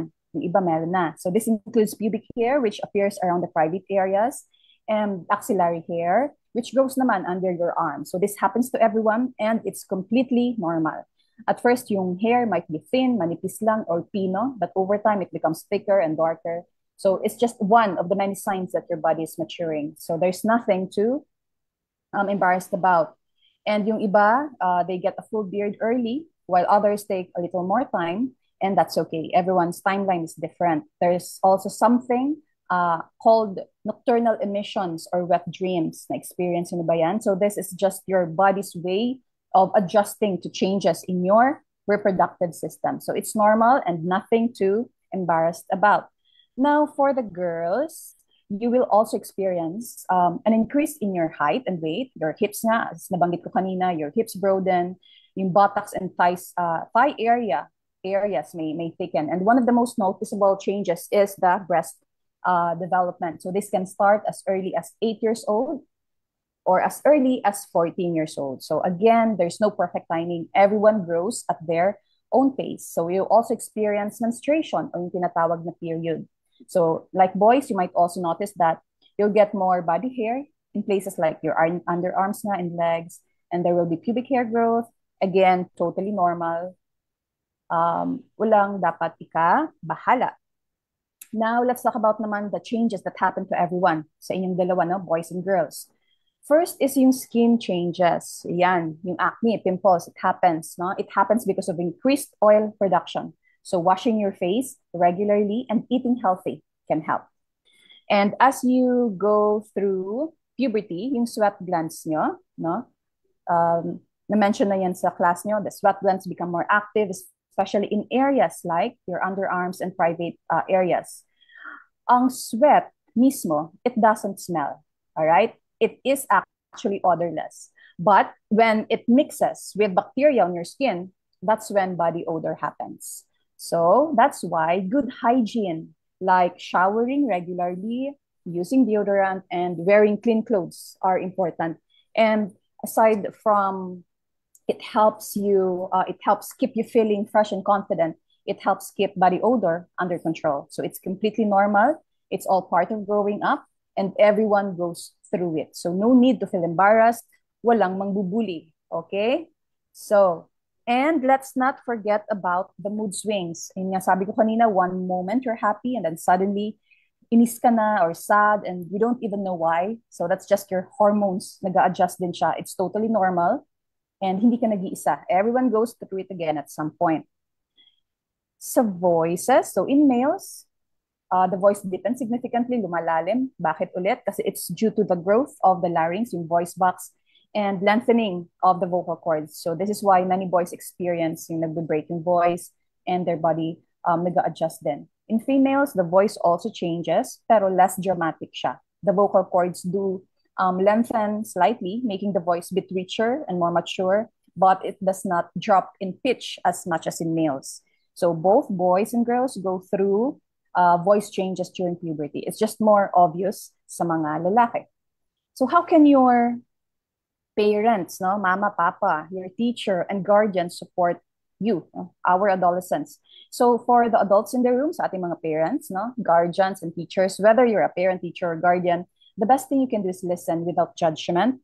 And adolescents need guidance kasi, but they also need a safe space to ask questions. So be open, be supportive, and most importantly, help them understand. That's why they're going through. That is what they're going through, rather. So it's normal and part of growing up. So whether you're going through puberty now, sa ating mga kabataan ngayon, or if napagdaanan niyo na siya, or kaya you're guiding someone through it, just remember it's a phase that everyone experiences, and the best way to deal with it, stay informed. Makinig sa akin, makinig kay Doc, okay? Makinig sa kanilang, sa iba nating speakers.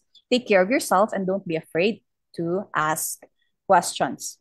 Again, makinig. Body changes are not the only thing that's happening during adolescence. Your routines and habits are changing too, no? And in today's digital world, yung phones ninyo with social media, late night screen time, that's one of the biggest challenges for teenagers. Yung getting enough sleep. That's where sleep hygiene comes in. So that's our next topic, sleep hygiene. You will know why it matters and how you can improve your sleep for better health, focus, and energy. So let's define first sleep. Sleep is a natural state of rest kung saan your body and mind recharge. Okay? For everyone, para sa ating lahat, during sleep, our body repairs itself. So our brain processes information and we regain energy para sa sunod na araw. For students here, as an adolescent kasi, this is the time for rapid physical, emotional, and mental development. So sleep is essential for your physical growth, brain development, and emotional well-being. Your body is growing, your brain is rewiring, mga bata pa kayo, and your hormones are constantly shifting. And to support these changes, ilang oras? Yes, may gustong sumagot? Magtatanong pa lang ako, may gusto nang sumagot. So, to support the changes in your body, ilang oras dapat ang sleep? You need at least 8 to 10 hours of sleep per night, okay? Para sa optimal health and development. So, according to the National Sleep Foundation, children age 6 to 16 years old need 9 to 11 hours of sleep. Habang kayo, mga adolescents, you need 8 to 10 hours. Okay, so question, what time kayo nag-sleep last night? Dahil online seminar lang naman tayo ngayon, nagpuyat siguro kayo, ano? So dapat 8 to 10 hours for your optimal health and development. But here's the thing, so mag-agree ba kayo that technology and social media are stealing our precious sleep? Ninanakaw sa atin. So we are all affected by this. But remember this, it hits adolescents the hardest. No? Natatamaan masyado yung adolescents. Now, why is that a problem? Have you ever heard of blue light? Ano ang blue light? So, syempre ako ang sasagot. Blue light is a type of high energy visible light that comes from the sun. But it is also emitted by screens like yung phones nyo, tablets, computers, and even LED lights. So during the day, natural blue light is actually good for us because it helps keeps us awake and boost our mood. But here's the problem. When you're exposed too much ng blue light sa gabi, especially from your screens, no, it messes with your body's natural sleep cycle. So it tricks your brain into thinking that it's still daytime, umaga pa. So wag ka munang matulog. So kapag ganun ang nangyari, it reduces melatonin production. O Doc, ano naman ang melatonin? Ang melatonin, siya po yung hormone that helps us sleep. Okay? That's the hormone that helps you feel sleepy. So it signals the body, okay, ulitin natin, yung blue light, present siya sa, it's normal during daytime, nanggagaling sa sun, pero pag gabi, it's emitted by the screens, your gadgets, okay? So what happens is it reduces the melatonin production. Ano po ang melatonin? It's the hormone that helps you sleep. So it signals your body when it's time to sleep na. Kaya yung scrolling through social media or watching videos late at night can make it harder for you to fall asleep and get a quality rest. So there's the blue light, all right? So again, when there's decreased production of melatonin and when melatonin levels drop, it becomes harder to fall asleep, making you stay awake longer than you should. May nag-message lang. So mamaya na siya. That's why too much screen time before bed can lead to poor sleep quality and difficulty waking up in the morning. So kung napansin mo, pangit ang tulog mo, hirap ka gumising sa umaga, kakagising mo lang, pagod ka na. And that's because of that, the effect of the blue light. So there's increased risk of fatigue, stress, and concentration problems. Again, that's because of the light that's been emitted by your gadgets. So I remember when I was in high school or in college, high school at or college ako, we only had one phone for the whole family. And nakalagay lang, it was placed in a specific, can you hear me? Am I still with you? Yes po, Doc. Okay. Clear. Sige, para kasi naghang yung kakala ko. Ako na lang mag-isa nagsasalita. All right. So there was a time na, yun nga, nakalagay, dun lang siya nakalagay sa location with a good reception. So there was a time when a guy texted me, lalaki, and my mama ended up receiving the message. So sabi ng mother ko, sinabihan ako ng mother ko, and sabi ko kay mama, sige ma, ikaw na po mag-reply, ikaw nang bahala kung ano. Sabi niya, kumusta ka daw, if pwede daw kayong lumabas. So sasagot ako, papayag ba ako? So alam ng lahat ng nasa bahay kung ano yung nangyayari. So the whole family decides then, no? So walang secret sa bahay. Anyway, and next, imagine niyo naman, you're about to sleep na, but then tumunog yung phone mo. There's a notification na nag-pop out. So you tell yourself na, I'll just check real quick, but before you know it, you've been scrolling for an hour na pala. No, sounds familiar? Ganyan din ba kayo? So the problem is, all these late night messages and alerts aren't just keeping you up. No, hindi lang kayo ginigising niya. They're messing with your sleep in ways na you don't even realize. So every time you check your phone, your brain stays engaged. It's like telling your body, stay awake, no? Something important is happening. And here's the trick. Yung tricky part niyan is even a quick glance at the screen, na-expose agad kayo niyan sa blue light. again, it suppresses your melatonin, yung hormone that helps you sleep. Even if you manage to fall asleep naman, itong notifications don't stop. So every vibration, every tiny alert can cause micro awakenings yung mababaw ang tulog mo because of that. And those moments where your brain steers just enough to disrupt your cycle. And you might not even remember waking up during your sleep, pero mabigat ulit sa katawan, masakit ulit sa ulo. And let's not forget the stress factor, yung constant na pagtunog, no? Yung connectivity makes it harder for your brain to shut down and relax. So, quick introduction lang about sleep, since sleep naman ang pinag-uusapan natin. When we sleep, our body goes through different stages. And one of the two most important ones are deep sleep. Yan, as you can see, deep sleep and REM, or the REM, the rapid eye movement sleep.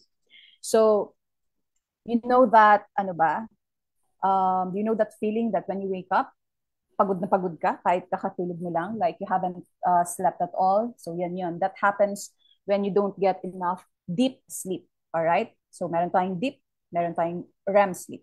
So kasi deep sleep is the stage where your body focuses on recovery. Your muscles mo nag-relax, your heartbeat and breathing nag-slow down, and your body gets to work, repairing tissues and boosting your immune system. So parang repair mode ng katawan mo. And sa inyo, mga bata, for kids and our adolescents, this stage is extra important because it helps with your growth and development. So deep sleep mostly happens sa first half of the night.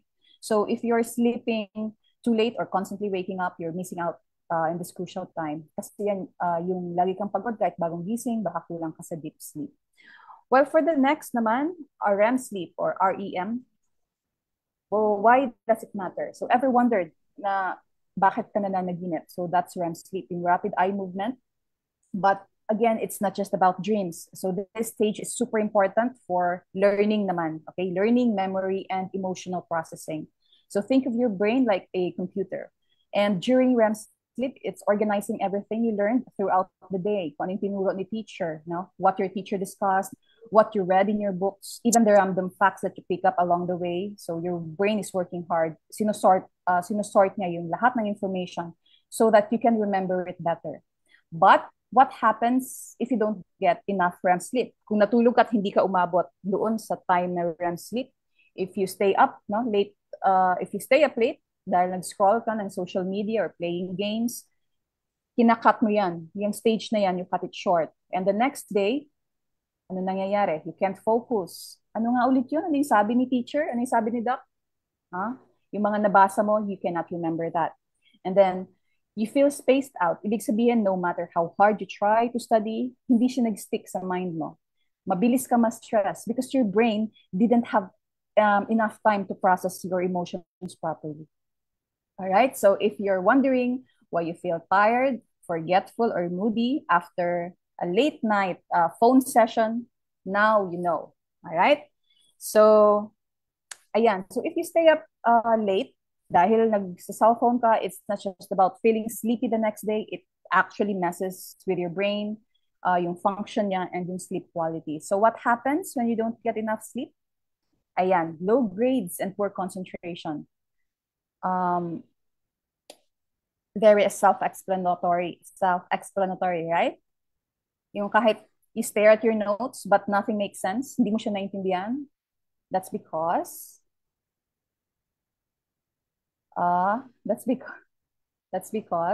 hindi ka umabot dun sa deep sleep and REM sleep. So without this, it's harder to focus, absorb lessons, and actually remember what you've studied. So, but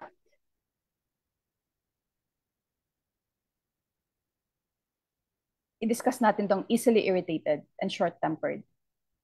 So mapapansin nyo din, mga parents po, importante to, kaya kaya binalikan ko. So mapapansin mo ba how your son or daughter, yung mga anak ninyo, nag-snap nag-snap sa parents, argue with your siblings, and you get annoyed at your classmates sa lahat or over the smallest things. Sinasagot-sagot mo si mama, si papa, si ate, si kuya, nakipag-away kayo sa classmates.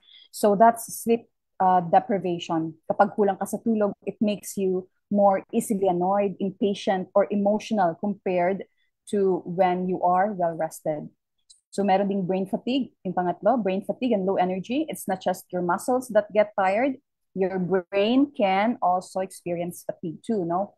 When you don't get enough sleep, your brain struggles to process and store information. Yung sinabi ko kanina, making it harder to recall what you've studied. So even if you spent hours reading, it won't stick talaga. So the next time,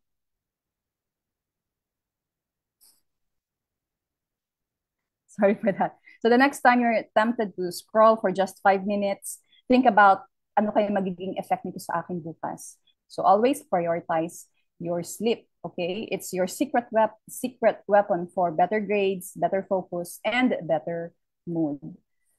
So at the end, what happens naman when you get enough sleep? Better focus and faster learning. So imagine listening to a lesson isang beses lang, pero naiintindihan mo na agad, no?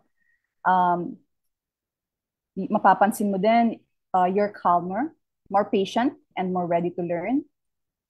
Improve ang memory mo and problem-solving skills. Now, organize ng brain mo.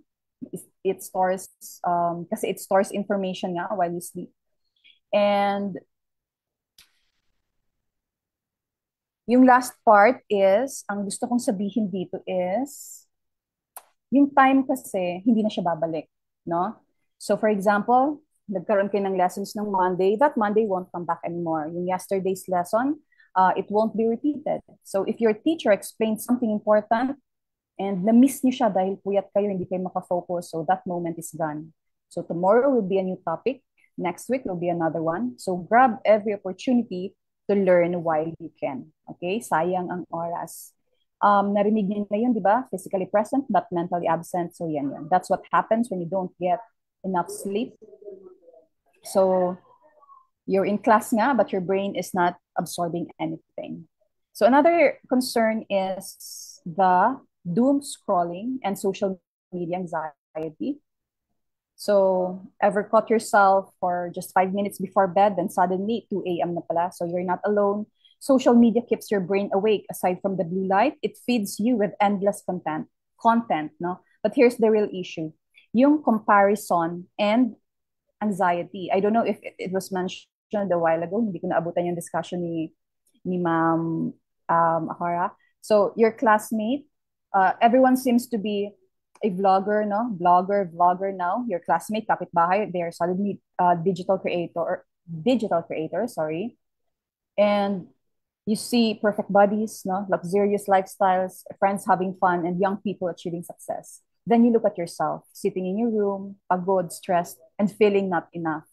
So that's the effect of the comparison anxiety, no? Social media, it's, na it's not a real life kasi there are filters, angles, and editing. It creates a version of reality that are not always true. So yung mga sleep-deprived brains, you are more vulnerable to negative emotions. So when you're pagod, exhausted ka, your mind automatically starts comparing your life to others, and then you feel behind, left out, or simply not good enough without even realizing it. And if you start your day by grabbing your phone, it can set a negative tone for the rest of the day. Maghapon na yan. So pagising sa umaga, phone agad, you may find it hard to explain bakit ka sad or frustrated, bakit mainit ang ulo. That is because of the compare and despair, no? Why you feel sad or why you have a short temper is because of the compare and despair phenomenon. That's advocated by psychologist Jean Twenge. So with the compare and despair phenomenon, you compare yourself sa mga kilala mo sa FB, sa Instagram, mga ka-age mo or kahit sinong kakilala mo or hindi mo man kakilala. Then if akala mo mas okay sila sa'yo today, mas maganda yung kalagayan nila sa'yo today, that's when you become sad and depressed. So there's comparison and self-esteem issue. That is when you are constantly exposed to this carefully curated and idealized versions of others' lives in social media. So anong mararamdaman mo? This can lead to feelings of inadequacy, low self-esteem, and negative self-comparison. Pero remember this doesn't apply only to you, students, but to your parents, guardians as well. No? They become sad and depressed for themselves o kaya for you. Hindi nila alam bakit ang init ng ulo nila sa anak nila. Yung pala, meron na ding nangyayaring compare and despair phenomenon. Walang exemption dito, okay? Walang exempted sa atin. This happens to everyone. And it happens without you being aware of it, okay? So this cycle repeats every night or every morning. The more you scroll, the worse you feel, but the harder it to stop. So why do you think kaya stopping feels so difficult? Sorry. Ang hirap tumigil, di ba? Mag-scroll. Kahit sa pag-poops, dala ang phone sa loob ng banyo. Yung 5 minutes na pag-poop, nagiging 15 minutes, 30 minutes, 45 minutes. Bakit? Number one, that's because of dopamine release. So what's dopamine?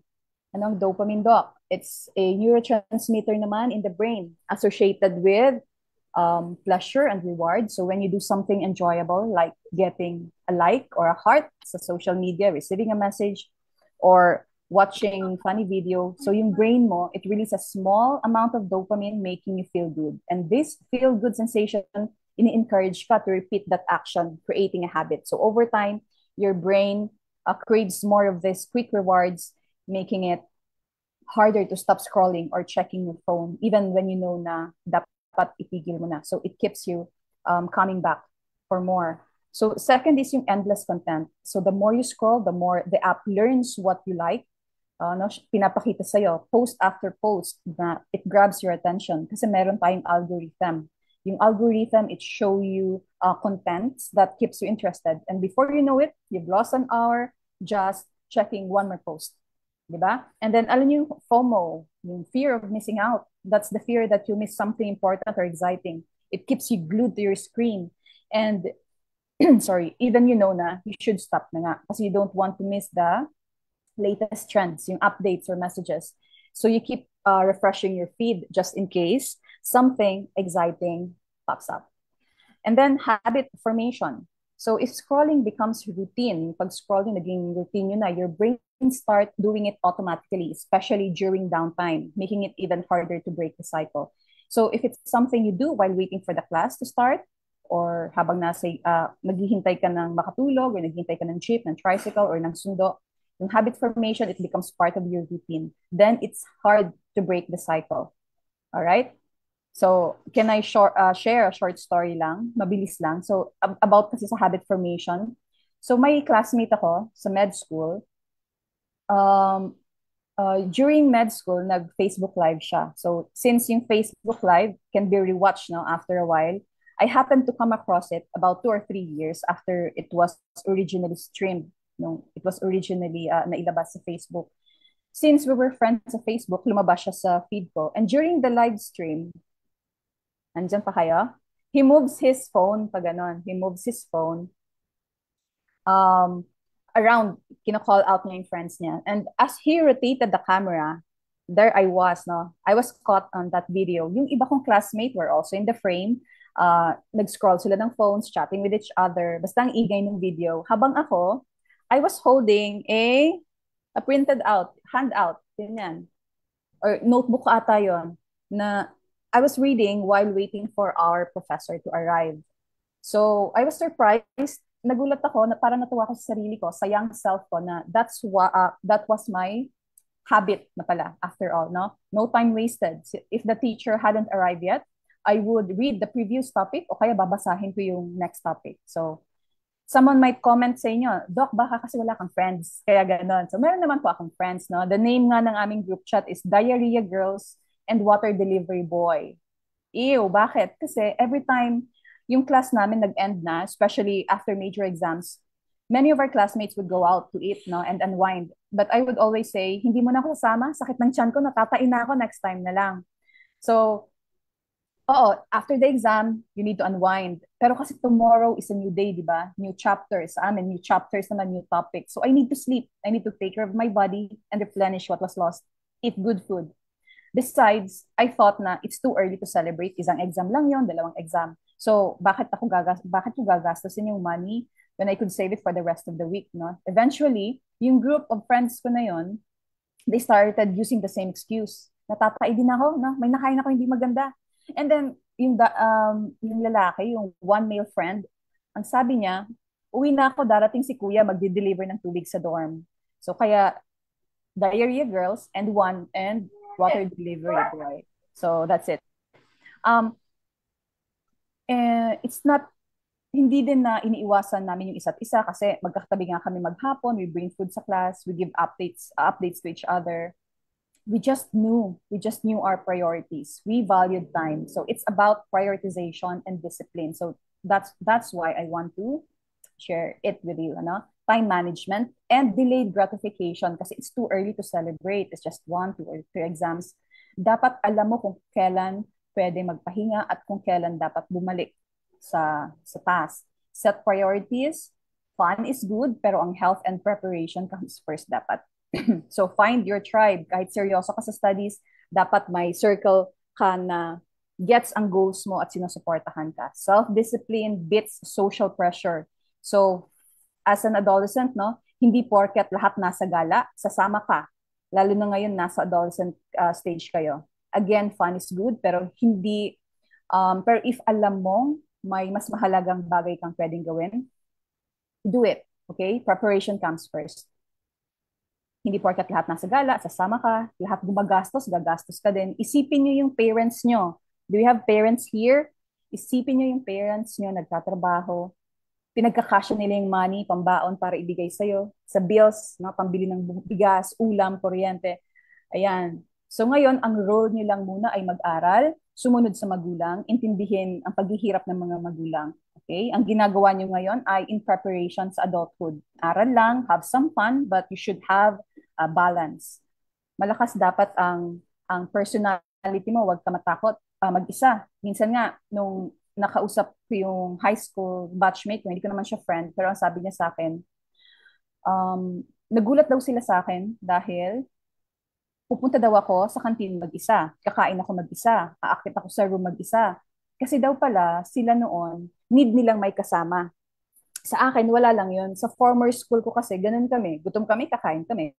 But it doesn't mean wala din akong friend. We just know what we want and we know what to do para makuha yun. So pag gutom, lalabas, pupunta sa kantin, kakain. So ayun. So going back to our topic, sorry. Yung lack of closure, it's hard to stop scrolling because there's a lack of closure. Unlike kasi sa libro, sa movie, meron siyang ending. But social media never stops. So it never really finishes since there's no natural stopping point. Yung iba nga ulit-ulit pa, no? So you just keep going and going and going. So that's it. So in addition naman to what I've mentioned earlier, so these are the other things that could happen to you when you lack sleep. Stunted growth, weakened immune system, slower brain function, increased stress and anxiety. Ayan. Self-explanatory. All right? Binasa ko muna. And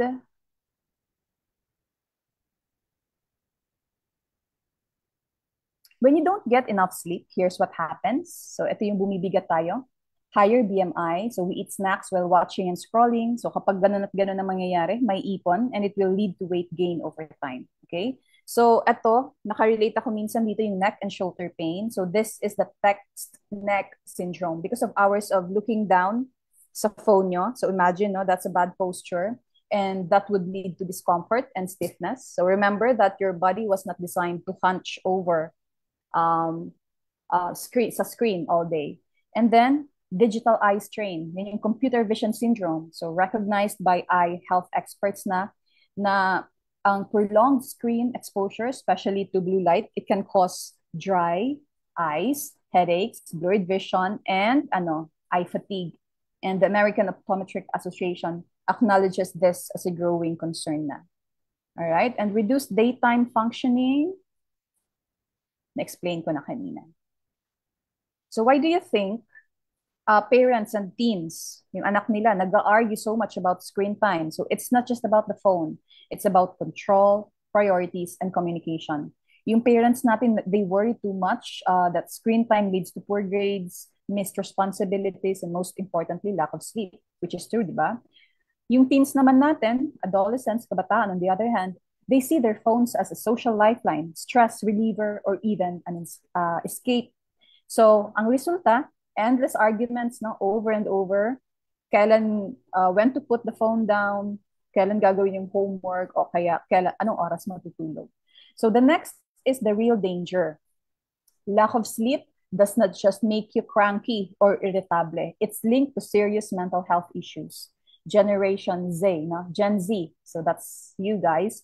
Majority sa inyo ipinanganak between 1997 and 2012. 2012. So your generation's identity has been shaped by the digital age, climate anxiety, and of course, in COVID-19. So that's why Gen Z reports a higher levels of stress than millennials. All right? In your generation, you have constant connection to the internet. And kung walang internet, if there's a problem with the Wi-Fi at home, mainit ang ulo. Kanina medyo uminit ang ulo kasi syempre nawalan ako ng torrent, pero naghanap ako ng paraan para makabalik sa inyo. So it can be really frustrating. And having a constant connection to the internet means you're prone to comparing your lives to others, which can increase again the number of youth with mental health issues, including depression. Okay? Doc, wala po akong depression, o kaya, Doc, wala pong depression ng anak ko. So yes, I understand. That's, naintindihan ko po, not all individuals in your generation experience depression. So I'm speaking po in general to raise awareness about the impact of social media and yung constant internet connection on mental well-being. And to support what I've just said, let me read a part of an article published by Ashley Ladderer, which says, Gen Z and mental health. So regarding the stats, it's clear that Gen Z is struggling. A survey of Gen Z young adults found that 42% are diagnosed with mental health condition. Ayan po. And another study naman shows that sleep disturbances are among the top warning signs of adolescent suicide. So teens,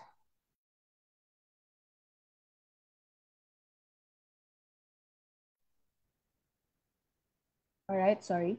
So teens who don't get enough sleep are more likely to feel hopeless, and then they struggle with emotions and develop symptoms of depression and anxiety. Kaya paulit-ulit ko pong binabanggit why sleep is so critical for mental health. Kasi it helps regulate mood. Yung small problems, dapat, hindi siya dapat mag-feel na overwhelming. And then it strengthens emotional resilience, making it easier to handle stress. And ang sleep, it restores brain function, improving yung focus nyo, decision-making, and emotional control. Kaya, if you or someone you know is struggling with sleep and mental health, don't ignore it. Ano po? Lack of sleep is not just about feeling tired. So it's a major risk factor para sa depression and suicidal thoughts.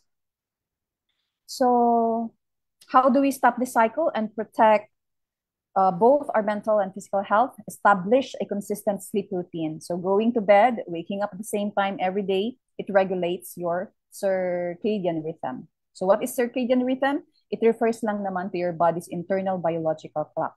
All right? And then optimize yung bedroom environment for restful sleep. Dapat your bedroom should be a place for sleep, not stimulation. So dapat mayroon kang small adjustment to the sleep environment, like comfortable bed and beddings, the good mattress, soft sheets, dim lighting, no? Using warm, low-intensity lighting before bedtime para it would signal your brain to produce melatonin, which then help induce sleep. Okay? And narinig niyo na po ba yung wala kasi dito. Narinig niyo na po ba yung blackout curtain?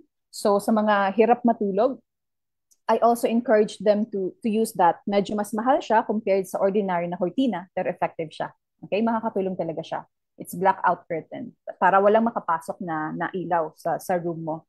And then, keeping the room cool helps your body relax, and then again, it will make you fall asleep faster.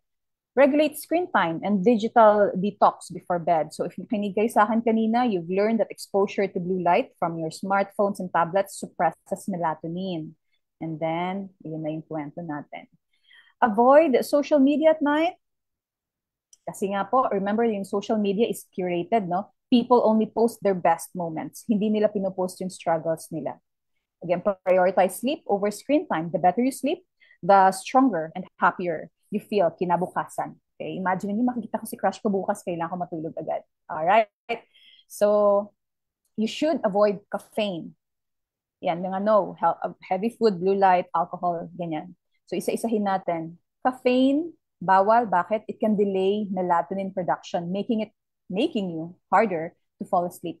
And yung caffeine, kapag uminom ka niyan, it stays in your system for 5 to 6 hours, leading to lighter and disrupted sleep. Yung sugar naman, it causes energy spikes followed by crashes. No? Kapag nag-crash yung sugar mo, mag-i-increase yung nighttime awakenings mo. Maya't maya gigising ka sa hating gabi. Heavy meals. Bakit? It can trigger kasi your acid reflux, bloating, magkakaroon ka ng discomfort. Again, making it harder for you to relax and fall asleep.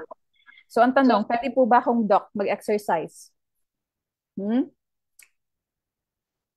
Yes, you can exercise during the day, but not too close sa bedtime. Hindi yan yung kung kailan ka na matutulog, doon ka nag-exercise, doon ka nag-push up, doon ka nag-treadmill. Bakit? Kasi during physical activity, during the day, okay, during the day, nag-i-increase ang body temperature mo, yung heart rate and endorphin levels, making you feel energized. However, after ilang oras, your body cools down, nagpuproduce ng more melatonin, leading to deeper sleep. Pero yan yung nag-exercise ka, during the day. But if you exercise too late at night, nag-push up ka, nag-treadmill ka, tapos biglang higa, no, wag mong gagawin yun, okay? It can keep your body too alert, making it harder for you to wind down before bed. So gising na gising ka niyan. So paano ang hydration? Can I drink water bago matulog? Limited fluid intake at night lang. Hydration, yes, sa umaga, during the day, kasi it supports your bodily functions, but too much fluid before bed can cause nocturia. Ano naman, Doc, ang nocturia? Frequent nighttime urination. So, maya't maya, gigising ka para umihi. Again, disturb na naman yung sleep mo. Don't drink too much water na before bed. It would disrupt your sleep by increasing your urge to urinate. Yun lang yun. Okay? Alcohol po. Paano naman? Di ba, yung mga umiinom nakakatulog? Okay, it make you feel sleepy, but it reduces REM sleep. No? Kung nakinig kayo, ano nga yung REM sleep? Ayan. So it disrupts breathing, it causes frequent awakenings din. Smoking, pwede ba? Hindi rin po, kasi merong nicotine, yung mga cigarettes. So kapag may nicotine, it keeps your body in an alert state. Again, making it harder for you to fall asleep. Tapos nag-worsen kung meron ka mga nararamdaman sa baga. If you have respiratory issues, it will worsen, making it hirap again sa pagtulog. So both substances increase the risk of insomnia, fatigue, and long-term health problems. So you should address, of course, yung emotional and mental well-being. Teenage girls are more prone to stress, anxiety, and overthinking, which can negatively impact sleep quality. Narinig ko kanina, naabutan ko si attorney,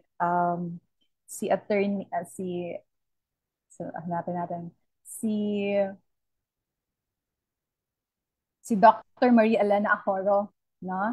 Narinig ko siya na yung journaling daw. So, it helps. All right? Check natin yung time. I was given 45 minutes. Ma'am, mag-extend. Is it okay to extend po mga 10 minutes? Yes po, sure po. Is it okay You have po? until 10:30 po. Ano But po? you have until 10:30 po, Doc Chuan. But you can extend until 10:35. Sige po, I'll make it fast. All right, thank Thank you. All right. So, wait lang. Anuhin ko na yung mga, eliminate ko lang yung iba po. Wait po.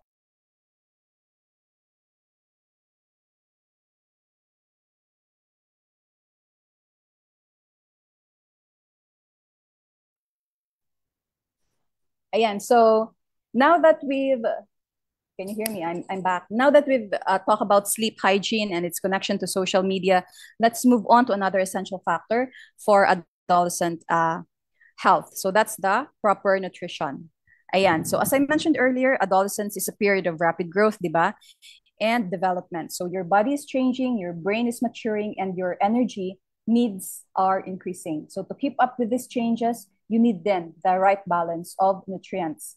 However, modern lifestyles can make it challenging to maintain healthy eating habits. So social media exposure, online gaming, academic pressure, and physiological changes like menstruation, this can affect your eating habits in ways you might not even realize. So first, yung social media, no, and nutrition. So it's not just a distraction, it influences how you see food, how you see your bodies. Yung platforms tulad ng Instagram, TikTok, and YouTube, they're filled with diet trends. Ano po? What I eat in a day. They promote unrealistic eating habits.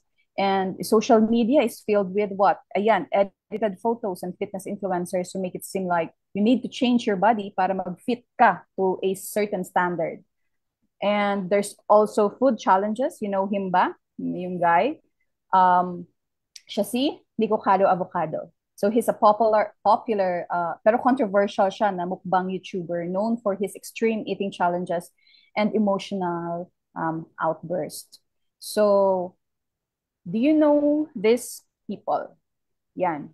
This one is, ito po, siya si Pan Shouting, 24-year-old Chinese influencer siya. She's known for her making mukbang live streams. And imagine, she died on July 14 last year during a 10-hour eating session. So she died during a live broadcast, live feed. And ito naman po, siya si African, is Turkish siya, TikTok star, also famous for his mukbang videos and passed away this year lang, noong March, because of obesity-related complication. So dito po, pinapakita ko lang na it only shows how social media has a huge impact on people's eating habits.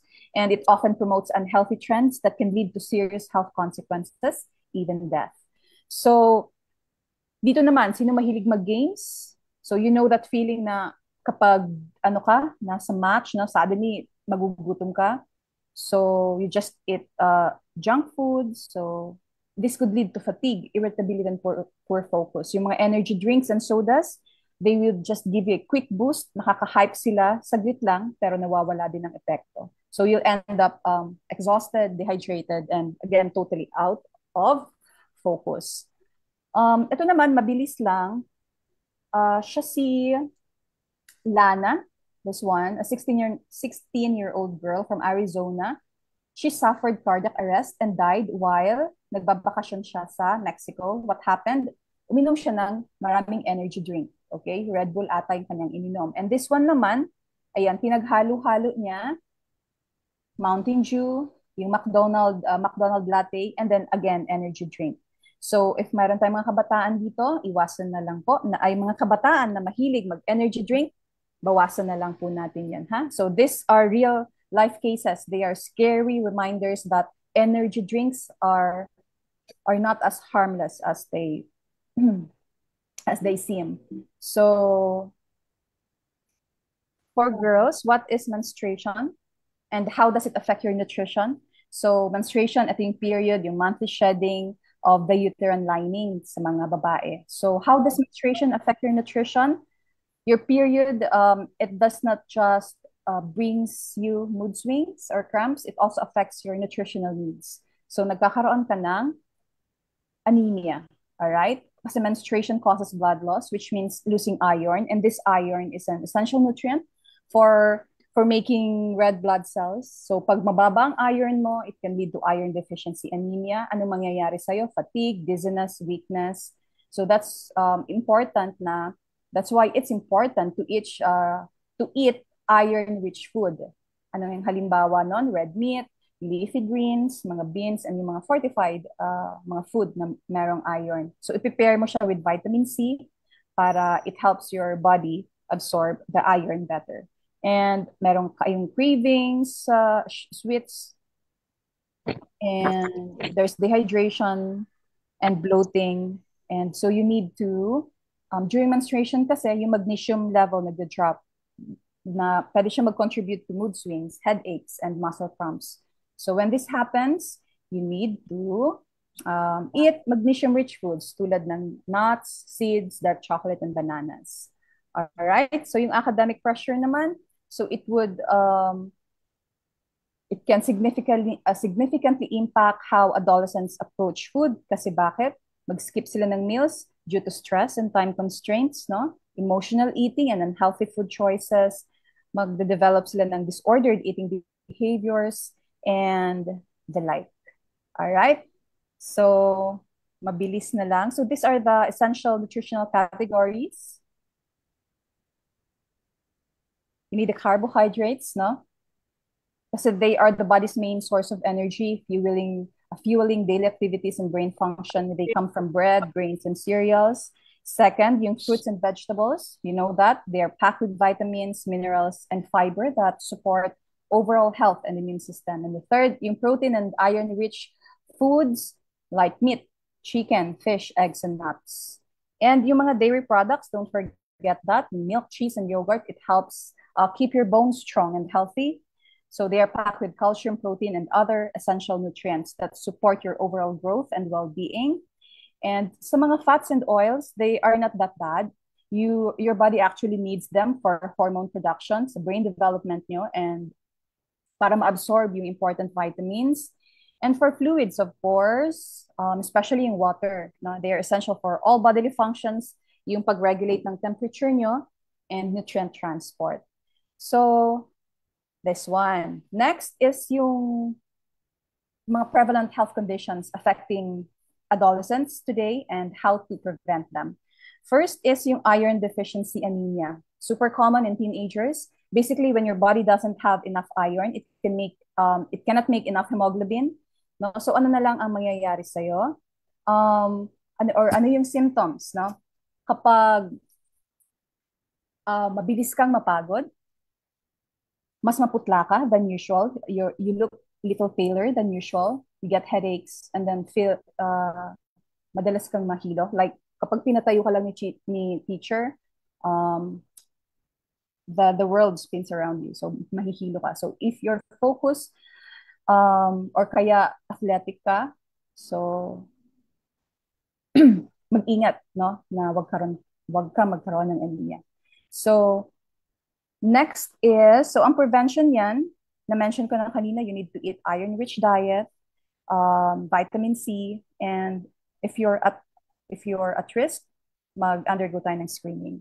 Next would be the GERD, or short for gastroesophageal reflux disease. So basically, it's when yung stomach nyo, yung acid nun, keeps flowing back up into your esophagus, which can get really irritating over time. So what causes it? Yun yung weak lower esophageal sphincter nyo. Kasi yung muscle dyan, supposed to keep yung acid down, supposed to keep your acid down. Pero kapag mabigat ka, no, obese, tapos you've eaten certain foods, nag-smoke ka, and then nag-stress ka, or may stress ka, it can make it worse. So, paano mo malalaman kung meron kang GERD or gastroesophageal reflux disease? So, yan yung mga kabataan na akala nila may sakit na sila sa puso kasi they have this chest pain, no? Or yung heartburn, mahirap silang lumunok. Tapos, yung food, pag nag-burp sila, babalik agad dito. And then, there's a cough na hindi gumagaling o kaya may sleep issues. So, ang good news naman dyan, there are ways to keep it under control. So, dapat na-maintain yung healthy weight. Avoid your trigger foods. Ano yun? Mga S. Spicy, sour, soda, kung nag-smoke kayo, and then yung stress sana. Mabawasan. So, anong dapat gawin? You need to eat smaller meals. And then, staying upright after eating. No? Kasi kahit may gamot, kahit may kung wala kang disiplina, kung after mong kumain, magsa-cellphone ka, hihiga, makakatulog, hindi siya mawawala. And then you manage stress. So all of those, it can help you keep that burn na maano. So next is UTI naman, no? Urinary tract infection, super common siya sa mga babae. Bakit? Kasi yung proximity and anatomy. So paano kayo mag-wash ng puwerta, no? Dapat alam niyo 'yon. So, ang urinary system, kasama dyan yung kidney, yung ureter, bladder, and urethra. So, sa females, ang urethra, yun yung, it's a tube that carries your urine palabas, no? Much shorter siya than in males. Kaya, ibig sabihin yan, yung bacteria na galing sa poops, sa dumi, no? Yung bacteria, example yung E. coli from the intestines, meron siyang shorter distance to travel papunta sa sa bladder kasi maiksi lang yung urethra ng babae, making it making infections more likely to appear sa mga girls. Plus, yung urethra nga, close siya sa anus or anus. So, yung hygiene mo, kung yung hygiene is not that great, like kung nagwa-wipe ka or nagwa-wash ka from back to front instead of front to back, so yung bacteria can easily find their way in, ayan, magpakaroon ka ng UTI. So, ano yung symptoms po? Para malaman na meron akong UTI, kapag naihi ka, it burns, okay? Mahapdi. And pabalik-balik ka sa CR all the time. And then yung urine mo looks cloudy or smells strong.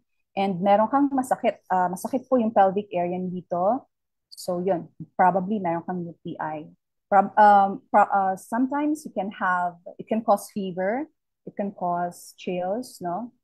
It means na the infection is spreading. So what you can do to prevent it, of course, stay hydrated, pee before and after na makipagtalik, and wear breathable and yung mga cotton underwear, and avoid products that can irritate the area. And of course, wash or wipe front to back, not back to front. All right? So this one, na-discuss natin kanina, yung acne and obesity or obesity. So yung anxiety, adolescence is such a crucial time nga for growth. Pero this is also when a lot of mental health struggles start to show up, no? It's a period of big changes, both physically and emotionally.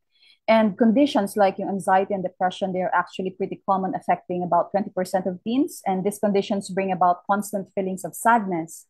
Di mo maintindihan bakit sila madalas malungkot, nag-worry, and wala talaga silang interest in anything na dati naman ay natutuwa sila. No? So what causes it? Marami. Pwedeng genetics, yung brain chemistry, stress, family conflicts, pressure from school, pressure sa kaibigan, sa peers, and of course yung social media. And even yung hormonal changes. Kasi di ba nagbabago yung kanilang katawan, yung mga hormones, it all play a part. All right? It's a lot for teenager to navigate during this time. So anong symptoms? Yun nga po, sadness, constant worry, feeling irritable sila, avoiding friends or activities, nagbabago yung kanilang pagtulog, with changes in sleep and appetite, and then hirap silang mag-focus, and sometimes nakakaisip sila ng self-harm. All right? So thoughts of self-harm. So it's important to notice that these signs early on para these adolescents can get support that they need. So paano nga may iwasan? So build a strong support system ng family and friends. So developing healthy ways to cope up with stress, staying physically active para magising, maano yung hormones nila, getting enough sleep, and of course, reducing time on social media. They all can play a big role. And next is the substance abuse. So this is another big issue for teens or adolescents, affecting about 5 to 10% of this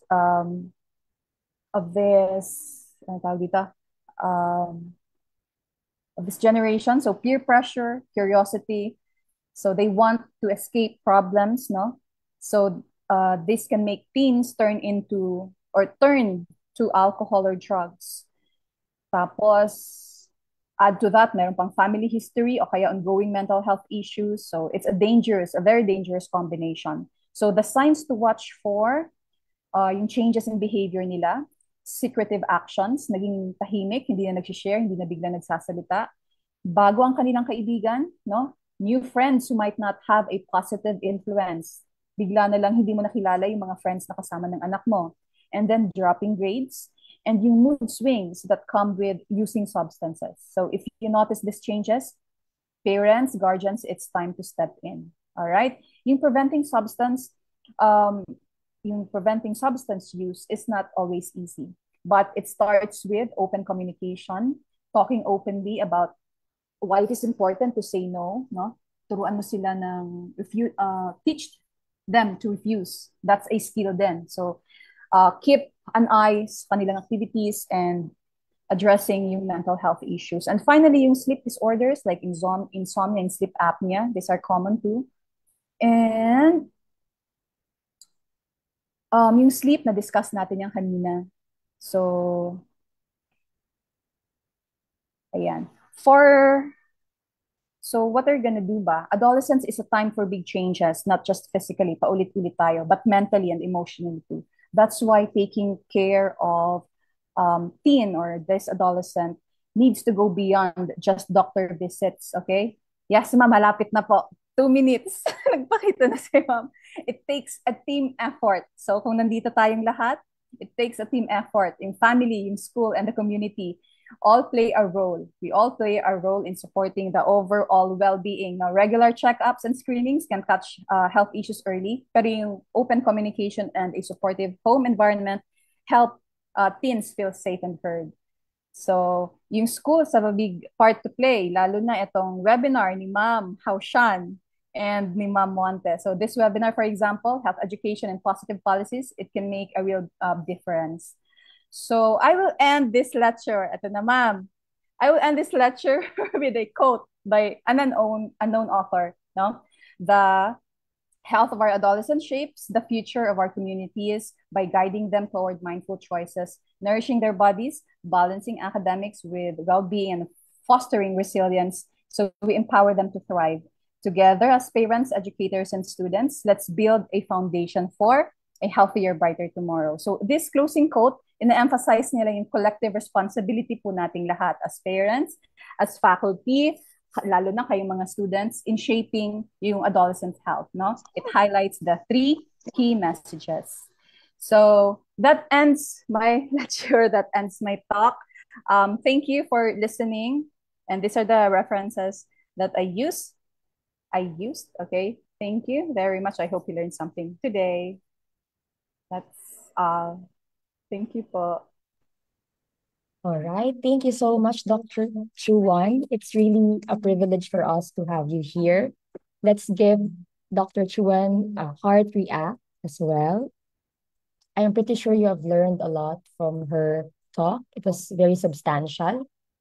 And again, if you have questions or concerns that you think Dr. Chuan can address, please reserve them for our open forum that will happen after our last talk. So without much ado, allow me to introduce our last speaker for our online forum.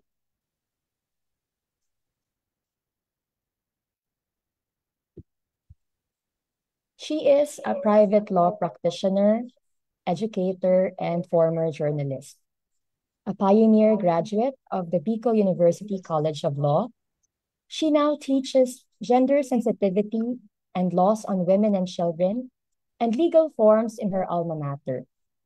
Additionally, she teaches media law and investigative journalism at the BU College of Arts and Letters. With a strong commitment to gender advocacy, she has spoken on topics such as the Safe Spaces Act, anti-child abuse law, and laws and jurisprudence on psychology.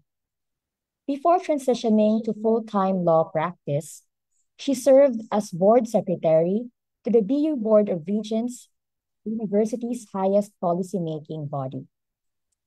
Attorney Imperial worked her way through law school while holding roles such as compliance officer and assistant corporate secretary at Forbes College and Forbes Academy. In sophomore year, she co-presented a paper on the rights of PWDs to safety and protection in natural disasters at an international law conference. Prior to pursuing law, Attorney Imperial spent 4 years as writer-researcher at nonprofit media Vera Files, where she was part of the organization's fact-checking initiative and covered issues such as disability rights, road safety, governance, and public spending. She graduated class valedictorian of BU College of Law in 2023 and passed the Philippine Bar exam the same year.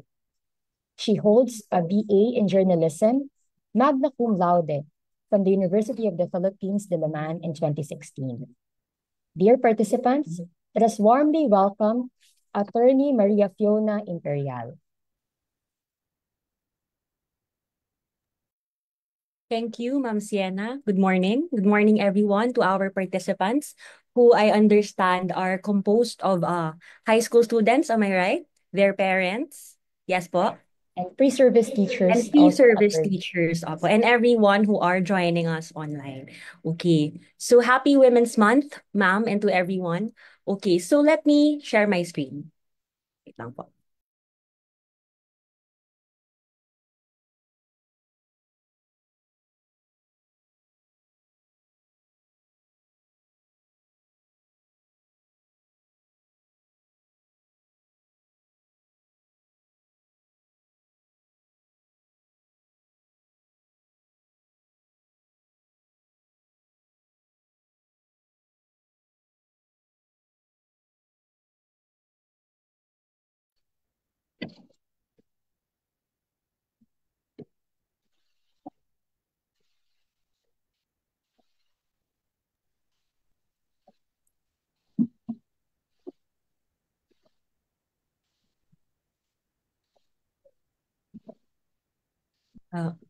Ma'am Shanna, can you see my screen now po?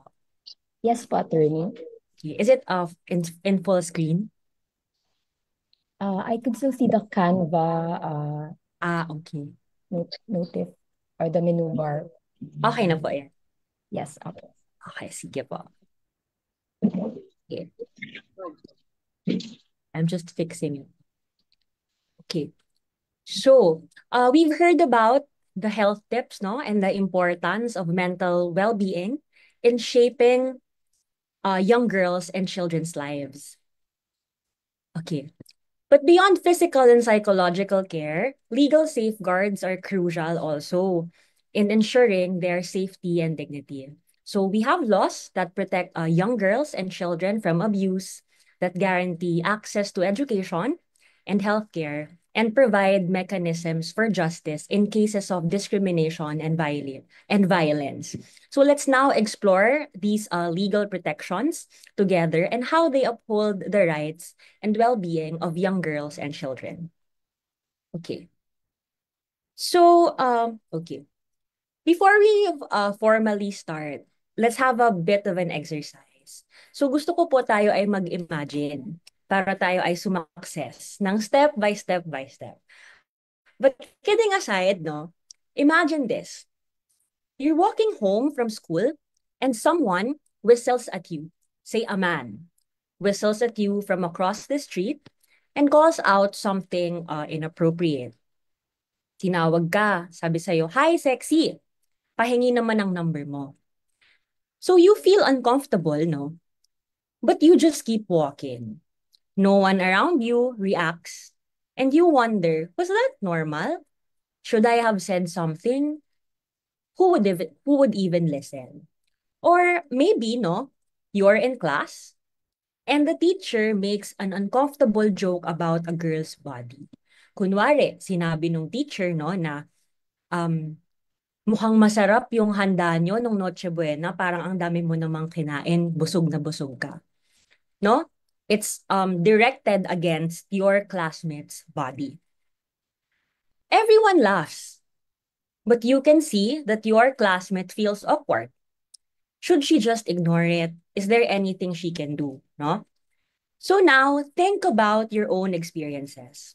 Have you ever seen or experienced bullying, harassment, or discrimination? And have you ever felt powerless in these situations? Okay. So before we start, no, let's have a survey. A quick poll. Ayan. I notice everyone's cameras are not turned on. Can you turn them on so that I can see you? Okay. But for this quick poll, I would like you to utilize the reaction button in the Zoom. No? Just maybe click the like button or the heart button or whatever reaction you're comfortable with. So we can see your answers to the questions. Okay po? Nakuha po? Sige. First question. Have you ever seen or experienced catcalling or inappropriate comments in public? It can It can be you, or it can be someone you know of, your friend, your family member who has experienced catcalling or inappropriate comments in public. Mamaya, malalaman natin kung ano yung mga acts that fall under catcalling. Okay. Where are your reactions? Anyone? Everyone? Nasaan po? Okay, so I can see some of the like buttons. Okay, next. Ito muna. Have you or someone you know been bullied, in school or online? Have you or someone you know been bullied in school or online? Okay, let's see. Okay, maraming nakarelate. Sige. Third question. Have you ever felt uncomfortable because something that perhaps a teacher, a classmate, or an adult said or did? Ulitin ko po, no? Have you ever felt uncomfortable because of something a teacher, a classmate, or an adult said or did?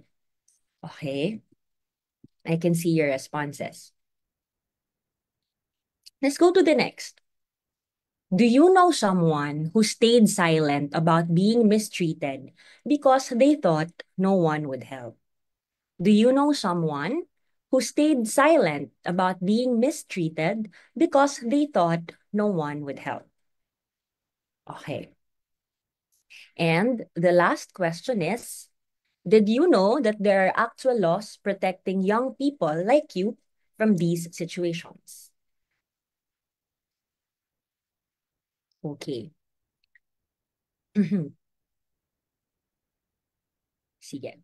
So this discussion will, just a disclaimer, no? Our discussion for today will cover sensitive topics such as harassment, abuse, and discrimination, which may be distressing for some. So these issues can affect anyone, regardless of age, gender, or background. But our goal here today is to educate, empower, and promote safe spaces by understanding legal protections and available support systems. So let us approach this topic po with an open mind, with respect, and with empathy, remembering that these are real experiences that impact real lives, and it can happen to all of us. So there are many laws protecting the rights of women, young girls, and children. These include the Safe Spaces Act, the Anti-Sexual Harassment Act, the Anti-Child Abuse Law, the Magna Carta of Women, the Anti-Violence Against Women and Children Act, the Cybercrime Prevention Act, and the Anti-Bullying. Pero po, since we were only given 45 minutes, and sobrang lawak ng scope nito, let us just focus on the Safe Spaces Act and the Anti-Sexual Harassment. Okay, I hope that's okay. Okay. So,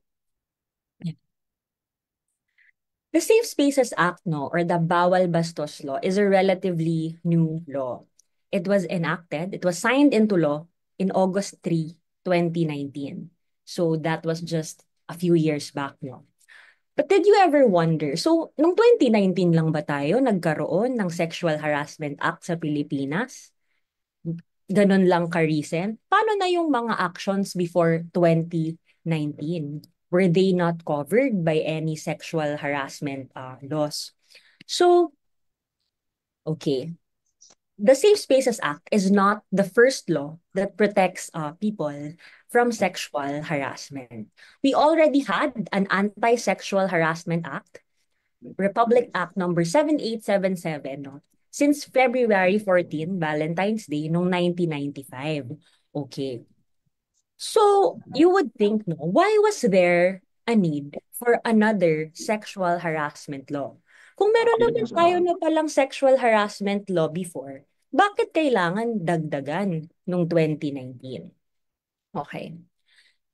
Let's discuss. So, under the Anti-Sexual Harassment Act, it punishes abuse of one's authority, influence, or moral ascendancy so as to enable the sexual harassment of a subordinate. So medyo big words, Himayin po natin.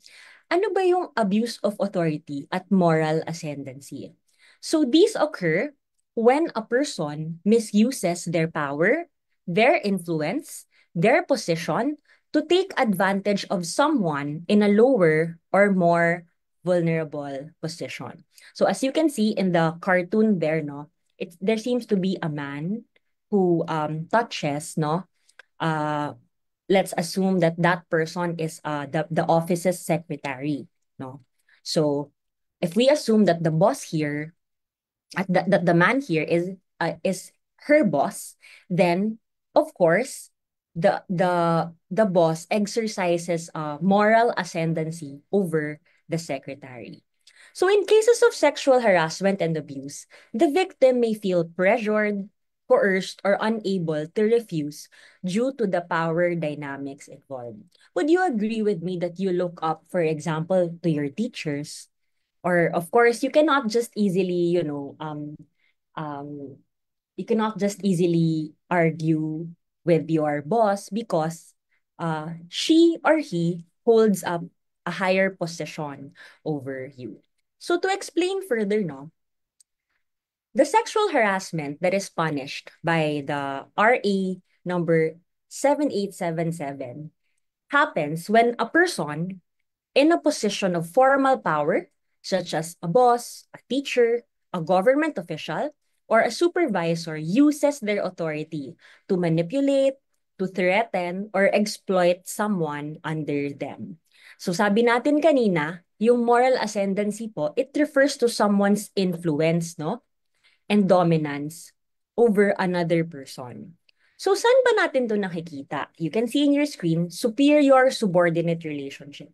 But this one is more peculiar or specific sa workplace setting. Diba po? But how about in other settings? So when can we see moral ascendancy? No? In familial, in mentorship, and in leadership relationships. Okay. Sige. And what's also unique about the Anti-Sexual Harassment Act, the old one, no, is in a work, it can be committed only in a work, education, or training environment. Sa trabaho, sa school, o sa isang training environment. So in a workplace setting, sexual harassment can be committed by an employer, a manager, a supervisor. In a training and education setting, perhaps it can be committed by the principal, the teacher, the instructor, the professor, the coach, the trainer, or any other person who has authority or moral ascendancy over the victim. And one of the key elements po, no, under the old law, the RA number 7877, is that the offender demands, requests, or otherwise requires any sexual favor from the victim. So there must be a demand, a request, or a requirement for sexual favors in exchange for something, such as employment benefits perhaps, and promotions when it comes to the workplace, or sa school setting, grades para pumasa ka, para magkaroon ka ng honor, para magkaroon ka ng scholarship, etc. Or other forms of advantage. Example, a supervisor tells an employee that they will only be promoted, no, if they agree to go on a date or engage in a sexual act. Dapat po may requirement ng any sexual favor. Sa school naman, when a professor, for instance, suggests that failing a student, that a failing student can get a passing grade if they agree to an inappropriate request.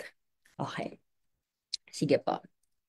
So in these cases, no, sabi natin na kailangan may demand for sexual favor. It's a crucial element because it establishes how the perpetrator is using their authority or ascendancy to pressure or manipulate the victim. But is it necessary na dapat malinaw na hiningi yung sexual favor? Dapat clearly spoken or clearly written yung paghingi ng sexual favor? No. Because the demand can be implied from the offender's acts. So I would like to point you to the case of Baksin versus Wahiman. So there, the Supreme Court of the Philippines said that even without an express demand from the school teacher, his act of mashing the breast of his student was sufficient to constitute sexual harassment. So in this case, wala namang nangyaring verbal demand na hiningi. Even without an express demand, no, the act itself of mashing the breast of the student was sufficient to constitute sexual harassment. So I also would like to emphasize that a mere demand, no, or request for sexual favor consummates the crime of sexual harassment. And the actual commission of sexual advances is not required. Dahil ang pinapunish po dito is hindi yung sexual act itself, no? Sa RA 7877, tandaan po natin na ang pinapunish ay hindi yung sexual act itself, but the abuse of one's authority, the abuse of one's influence. So is it necessary that the victim give in to the request? No. No? Because nga, the mere act of demanding or requesting or requiring a sexual favor in exchange for a benefit, no, consummates sexual harassment. Because when sexual advances are actually committed, such as, for example, there was this case po of People versus Larin, where the swimming instructor took advantage of the trainee, no? Specifically, he shaved the pubic hair of the victim. He performed sexual acts on her, like licking her and touching her private parts and forcing her to hold her private part. So that the swimming instructor was convicted of child abuse. Okay, sexual abuse under the anti-child abuse law. Okay. So para po mas malinaw. I'm going to show you a video that is a textbook example of what constitutes sexual harassment under RA 7877.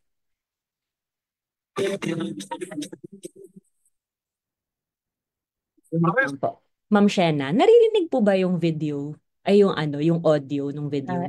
Yes po, attorney. Although medyo hindi clear yung audio.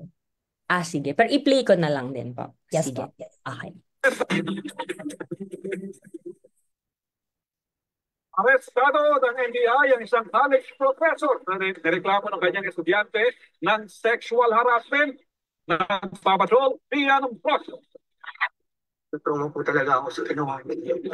Nangangatog sa takot ang 17 anyos na first-year college student na isa eskwelahan sa Mandaluyong na magsumbong sa NBI. Inireklamo niya ang kanyang profesor na si Faustino Tikman na ginawan umano siya ng kalaswaan. Kwento ng biktima, nanganganib siyang bumagsak sa isang subject matapos hindi makakuha ng prelim at midterm exam. Pero di raw yung problema ayon sa profesor dahil meron naman daw solusyon. Sabi niya, willing ka ba kung may ipapagawa ko sa'yo? 4, ibig sabihin, bagsak ka. Right now, bagsak ka. Pero kung papayag ka sa papagawa ko sa'yo, sa gagawin natin, ipapasa kita. Yung sexual favor na nga. Kwarto, oo. Dagdag ng biktima, unang humiling ang kanyang profesor na magpamasahe sa isa sa mga classroom. Nasundan pa ito ng kung ano-anong request. Sinabi niya, may abs ka ba? Tapos sabi ko po, wala po akong abs po. Tapos sabi, patingin nga, taas mo yung damit na. Pwede ko ba? Yung, siyempre po, yung ari na po yung tinutukoy. Niyaya pa ng profesor ng estudyante magmotel at nag-text na magkita muna sila sa isang convenience store. Dito na kinasa ng NBI ang kanilang operasyon. Naaresto ang suspect at kanina in-inquest ang suspect sa DOJ. Ikakasuhan natin siya ng mga paglabag sa batas tulad ng acts of lasciviousness. Inaalam pa ng NBI kung may iba pang estudyanteng na biktima ng estilo ng profesor na binansagang 4 o kwarto. Zia Ambrosio, Patrol ng Pilipino. Okay. So we saw in that news report, no, an example of how the teacher used or rather abused his authority over the student. So sabi daw po doon, in case you did not hear the audio, no, the student was not able to take, I think, 2 exams, the prelims and there's another one, maybe midterm or finals. So babagsak siya, of course. But then the teacher said there's another solution, which is for the student to give in, no, to the request for a sexual favor. And the student was even invited to join the professor in the motel. Ano naman syempre ang gagawin nila doon. So, okay. So this is an example of of a violation of RA 7877. So we saw na in that example, it was a teacher. The offender was a teacher. But what if, have you ever thought about this, no? What if the offender is not a teacher? What if it's one of your classmates, no? What if, di ba? Sabi natin kanina, kailangan may moral ascendancy. Paano kung yung gumawa sa'yo nung acts na yon ay walang moral ascendancy over you? Hindi mo teacher, hindi mo boss. For instance, para sa ating mga pre-service teachers na malapit ng mag-join, no, sa workforce, paano kung co-teacher mo ang gumawa sa'yo nun? Paano naman kung classmate mo ang gumawa sa'yo nun? Okay? And sabi natin kanina, RA 7877 is confined to a work, education, and training or training environment. So, paano kung public spaces? Paano yung example natin kanina, in-imagine natin, naglalakad ka pa uwi, and then someone calls you, hi sexy, ganon, or, you know, it's not just women who can be victims of harassment. Diba? So, what if someone on the street, no, cat calls you? Hindi yun work, education, or training environment, diba? So, this is where the Safe Spaces Act comes in. So, we said earlier, no, it was signed into law in 2019. And it's not the first sexual harassment law. But to be clear, no, I was referring to the 7877 as the old law. But to be clear, the Safe Spaces Act did not replace the old law. It did not repeal the old law. Both laws are still existing. And you will see the difference.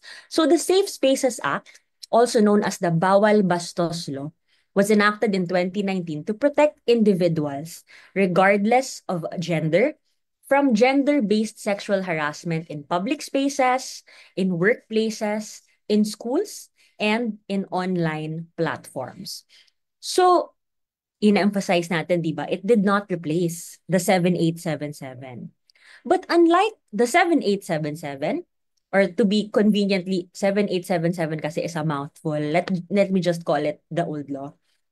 Unlike the old law, which only covers harassment in workplaces, in schools, and training environments, where there is a power imbalance, no, between the offender and the victim, the Safe Spaces Act broadens this protection to include harassment committed by anyone, regardless of rank or authority. So it could be your classmate. If anyone, no, it's not necessary that that person exercises power over you. You can be co-equals. Okay. So under the law, both men and women must have equality, security, and safety, not only in private, but also on the streets, in public spaces, online workplaces, and educational and training institutions. And one of the significant advances of the law is that it expands the concept of discrimination by explicitly protecting individuals from harassment and abuse based on their SOGI, or yung alam nating sexual orientation, gender identity, and or expression. SOGI siya dati, SOGI SC na siya ngayon. Kasama na po yung sexual characteristics. Okay. Quick question. Although hindi nyo naman ako masasagot nga pala kasi webinar ito, no? Ang SOGI ba ay para lang sa mga taong nag-identify doon sa LGBTQIA++ o sa mga taong tinatawag nating gender non-conforming? Sila lang ba ang may SOGI? Okay. So, the answer is no. Lahat po tayo may SOGI SC. Even I, as a woman who I identify as a cisgender, no? I'm a female. Ibig sabihin ng cisgender, the sex that was assigned to me at birth is female. And I conform to that. So kahit po hindi tayo kasama doon sa mga gender non-conforming na kategorya or sa mga LGBTQIA++ na tinatawag natin, tayo ay may SOGI-SC. Okay po? So, this means, no, that the Safe Spaces Act goes beyond traditional notions of sexual harassment and recognizes that LGBTQIA++ individuals are particularly vulnerable to discrimination and gender-based violence. Okay. So, just a brief comparison, you already know that in the Anti-Sexual Harassment Act, dapat may authority, influence, moral ascendancy. In the Safe Spaces Act, what is punished is the act itself of sexually harassing a person on the basis of their SOGI. Okay? So kahit sino, regardless of your SOGI-SC, no, is protected by this law. Okay. So ang gender identity or expression as defined in the law is our personal sense of identity as characterized by our manner of clothing, our inclinations, and behavior in relation to masculine or feminine conventions. So again, a person's gender expression may not necessarily align with their sex at birth, and our gender identity is influenced, no, by cultural norms. And another important thing about this is that it can be fluid. Ano ibig sabihin po nun? Some individuals may express their gender in different ways depending on the context, on the comfort, or personal preference. Pwede pong magbago ang gender ng isang tao. Alam na rin po natin by this time, no, that sex is different from gender because gender nga is a set of socially ascribed characteristics. It is cultural, whereas sex is biological. Okay.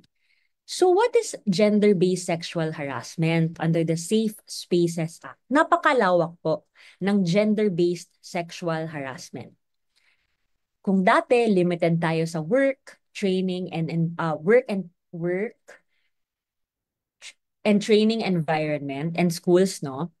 Ngayon po mas malawak na yung scope niya because it also includes acts, no, or series of acts involving any unwelcome sexual advances, requests, or demands for sexual favors, or other verbal or physical behaviors of sexual nature committed by any individual. Mamaya po magbibigay tayo ng examples.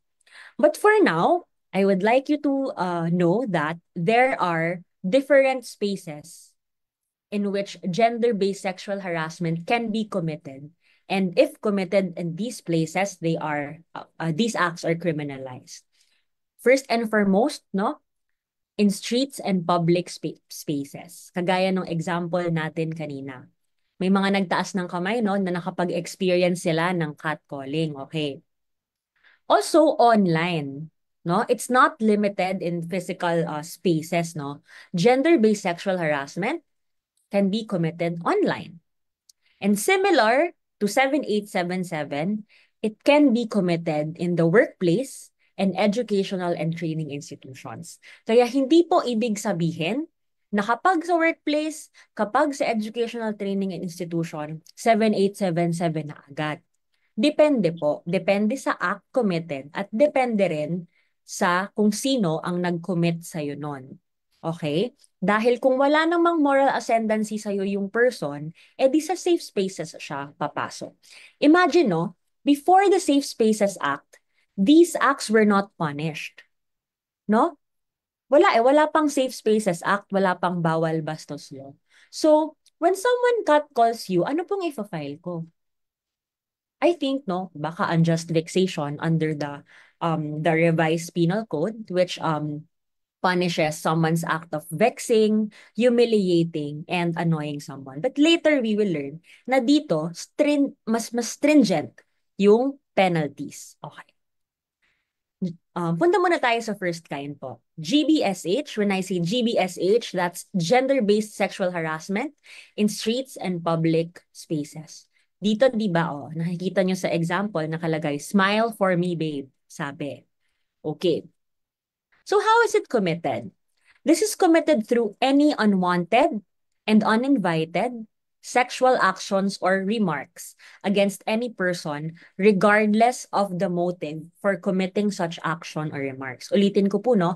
Any unwanted, hindi mo gusto, no? And uninvited sexual actions or remarks. So it can be in the form of remarks, verbal. It can also be demonstrated or in the form of actions, no? Against any person, regardless kung kahit sino ka, no? Regardless of the motive. So pwede po bang sabihin na tinawag ko siyang Miss Sexy kasi sexy naman talaga siya. Nagagandahan talaga ako sa kanya. Yun naman talaga yung motive ko. Wala akong masamang intentions. No. Because yung law sabi regardless of the motive. As long as it is unwanted and uninvited, no? And it is targeted against the gender or the soji of that person, and that is gender-based sexual harassment. Oh, okay. So, ano ba yung concrete examples nito? How is it committed? Through catcalling, wolf whistling, unwanted invitations, and through misogynistic, transphobic, homophobic, and sexist slurs. Iisa-isahin po natin yan. Pero ano ba ang catcalling, di ba? Sabi natin kanina, i-define natin siya during the quick poll. So catcalling refers to unwanted remarks directed towards a person, commonly done in the form of wolf whistling. Sinipulan ka. Isa. And the others are misogynistic, transphobic, homophobic, and sexist slurs. Sige. Isa-isahin po natin. Ano ba yung misogynistic remarks? Sometimes, no, yesterday I was talking about gender fair language at the College of Law. And I told the participants that these things are deeply ingrained na rin sa atin, some of us. Kasi kinalakihan, kinasanayan, no? Okay lang tawanan kasi lahat naman natatawa. But, no, language is powerful, okay? Because before there is discrimination, before there is harassment, before there is violence, there are words, no? There are words that diminish, there are words that trivialize, there are words that exclude someone entirely from the conversation. And there are also words that can reinforce, no, through our words, without us realizing it, we can reinforce our own biases. And we can normalize inequality. So words have power, okay? Okay. So ano example ng misogynistic remarks? Sabi dito, statements indicative of the feeling of hating women or the feeling that men are inherently better than women. I'm sure nakikita natin ito, lahat tayo, especially with women leaders, with powerful women, no? Marami pa ring tao na ayaw ng babaeng presidente dahil babae siya. Mga ganon. Okay. So examples. Ang mga babae dapat sa bahay na lang, mag-alaga ng bata. They don't belong in leadership roles. Okay? Another. Siguro na-promote siya kasi nilandi niya yung boss. That's a misogynistic remark. Why? Because you're already discounting the worth and the capability of that person. No? Another, wala namang alam yan. Babae kasi. Like, in English, no? She doesn't know anything. It's because she's a woman. Okay. So these are misogynistic remarks. Kumbaga, there is hate exhibited towards women and that they are compared, no? They are compared to men and kumbaga, pinapakita na inferior sila. Okay. Kagaya ng mga terms na she belongs to the weaker sex. So yesterday, I emphasized that we should already drop those things. Tanggalin na natin yung weaker sex. Kasi nga po, pagkakapantay-pantay yung ina-advocate natin dito. Okay, the next one are transphobic remarks. Ano po ba ang transphobic remarks? Statements indicative of fear, of hatred, or aversion towards persons whose gender identity and expression do not conform with their sex assigned at birth. Ito po ay directed naman sa ating mga gender non-conforming person, particularly sa ating mga trans women and men. Okay. Example, hindi ka naman talaga babae, nakabestida ka lang. Okay? Another one, trans women should not be allowed in women's restrooms because they are still men. Trans women are women. That's how simple it is, no? So stop pretending to be a girl. You'll never be real. Okay?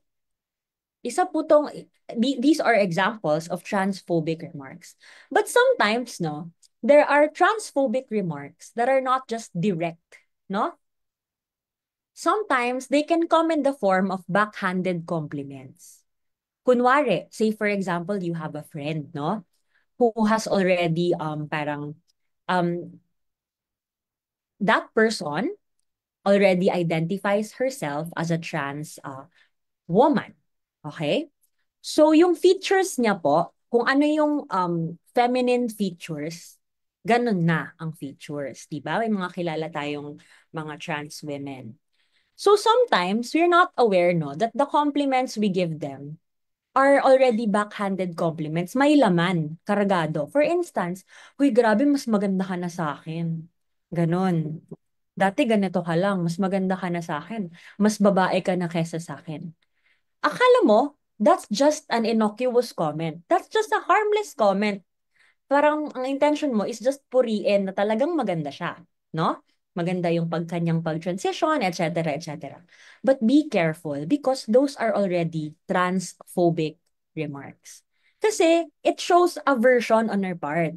It doesn't show acceptance, no? Na talagang parang you are accepted regardless of who you are. It shows tolerance sa person na dati babae, hindi ka naman babae. Ngayon, mas maganda ka na sa akin. Ganon. Okay po? Next are sexist remarks. Ano ba yung sexist remarks? So statements that are indicative of prejudice, stereotyping, or discrimination on the basis of sex, typically against women. Example, men should be strong and never cry kasi babae lang naman ang umiiyak. Yung mga, you throw like a girl. Ganon. Ano ba ibig sabihin ng you throw like a girl?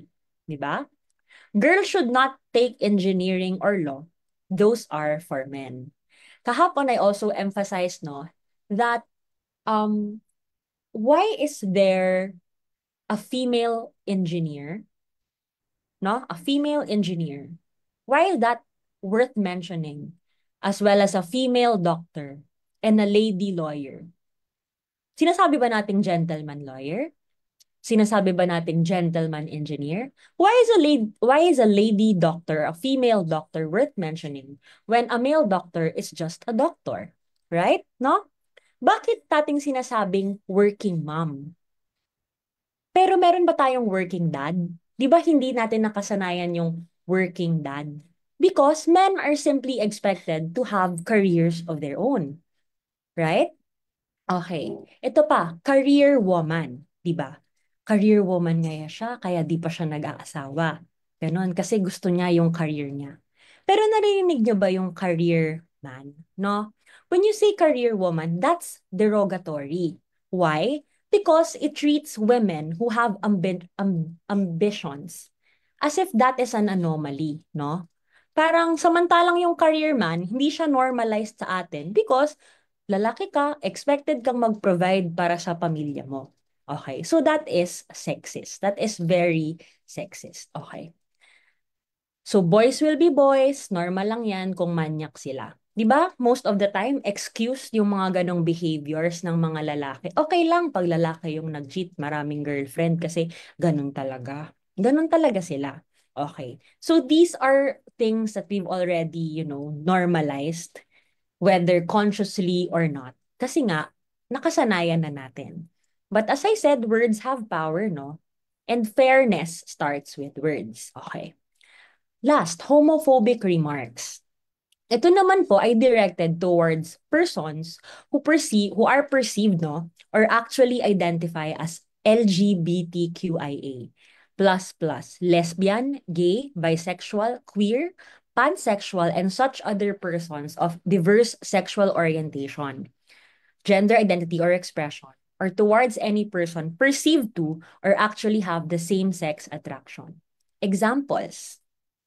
Gwapo ka naman, sayang ka, gwapo ka pa naman, kaso bakala ka. Di ba? I'm sure maraming nakarinig na niyan sa atin na parang, ay, sayang. Minsan nga hindi na nila kailangan ikumpleto yung sentence, di ba? Sabihin lang nila, sayang. O kaya, kaganda mong babae, kaso may girlfriend pala, sayang. No?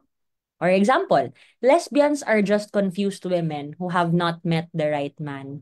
Baka pag nahanap niya yung lalaking para sa kanya, baka maging straight na siya. That's a classic homophobic remark. Or bakla ka, kaya ka mahina. So you see? Those are homophobic remarks. Okay. So aside from these remarks, how else can gender GBSH in streets and public spaces be committed?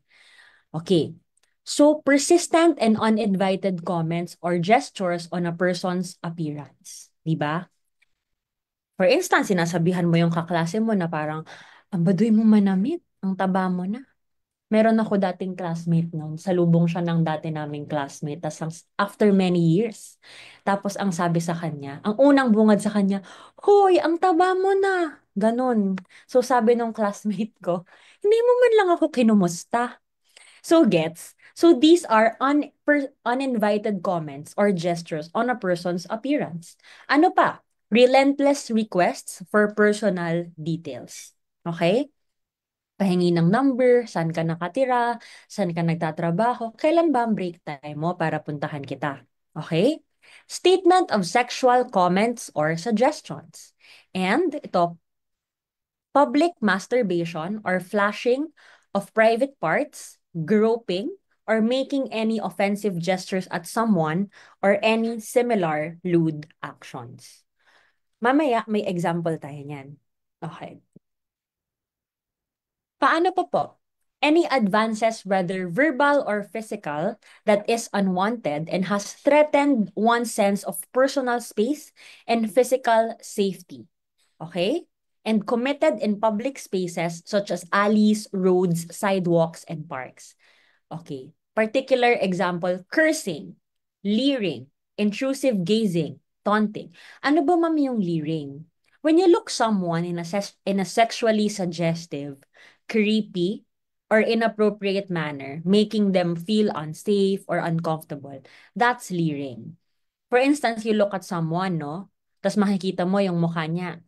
That person is smirking and giving you parang prolonged suggestive glances in a way that feels predatory. Yung sinasabi natin na parang yung titig niya parang feeling ko hinuhubaran ako. Some people do that, no? And that is punished by the Safe Spaces Act. Ano pa?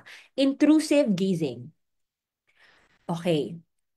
A person continuously staring at someone's body in a way that makes them feel uncomfortable or unsafe.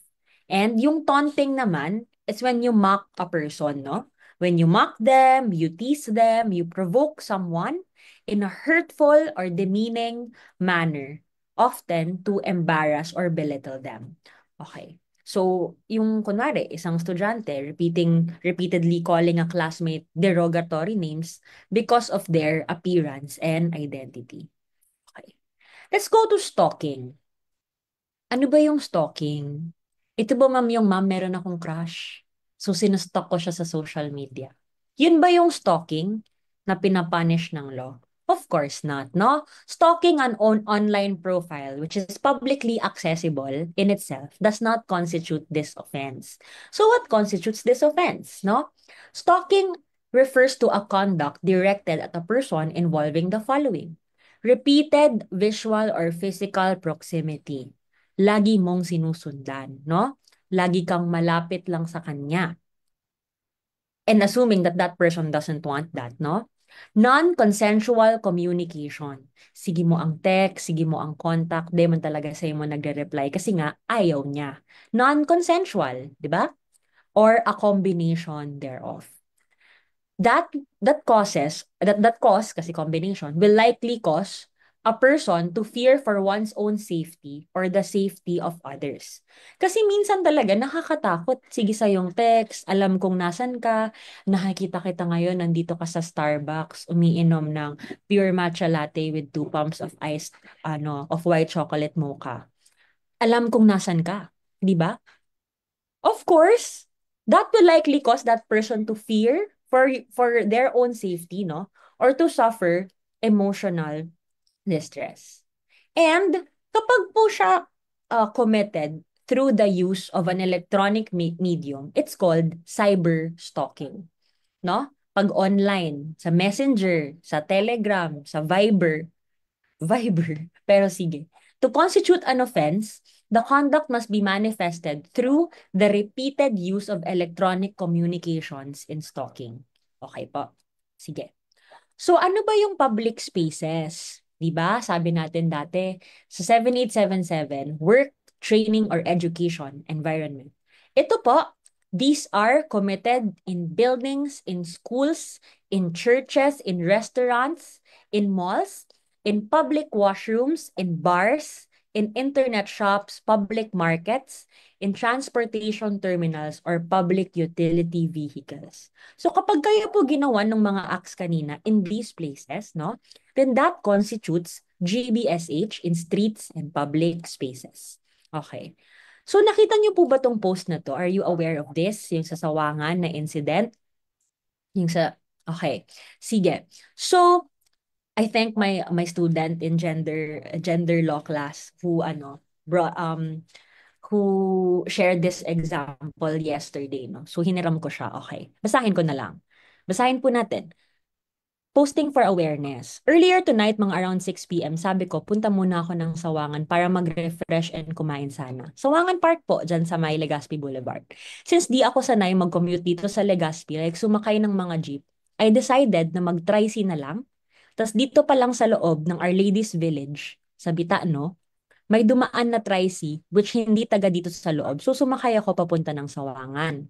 Di pa kami nakakalayo-layo, he started to ask questions na which akala ko yung casual lang. Like, bakit mag-isa ka? Wala ka bang boyfriend? Ganyan ang mga tanong niya sa akin na hindi ko nasabay sa video ko and audio recording. Kasi right after, ganyan niyang questions, kinutuban na ako. Kaya I started to take a video na. Hanggang sa sinabi niya na, gusto mo kita na lang ang mag-jamming-jamming sa Sawangan? Magayon ko may service na kita. Tas hanggang makarating kami, yan na yung mga tanong at sinasabi niya sa akin. I was not able to take a photo ng plate number, pero taga Parada 5 daw. So sabi niya, ang takeaway nung victim here is, kahit pala anong tapang mo, pag nasa ganitong sitwasyon ka, hindi mo na magagamit. Sobrang galang ko pa dyan kasi natatakot talaga ako. Baka kung magsungit ako, saan man ako dalhin or anong gawin. That's very valid, no? How that person felt, no? I have a personal experience of harassment, no? I think a few years ago, I was already a law student at BUCL. So magde-deposit po ako nung cheque ko sa trabaho ko, sa BDO. So pumunta ako ng BDO and at that time, may COVID pa. So naka-face mask, face shield pa tayo, alcohol pa tayo kahit saan tayo pumunta, ganun. So paglabas ko ng bangko, syempre naghawak ako ng mga machine, ganun.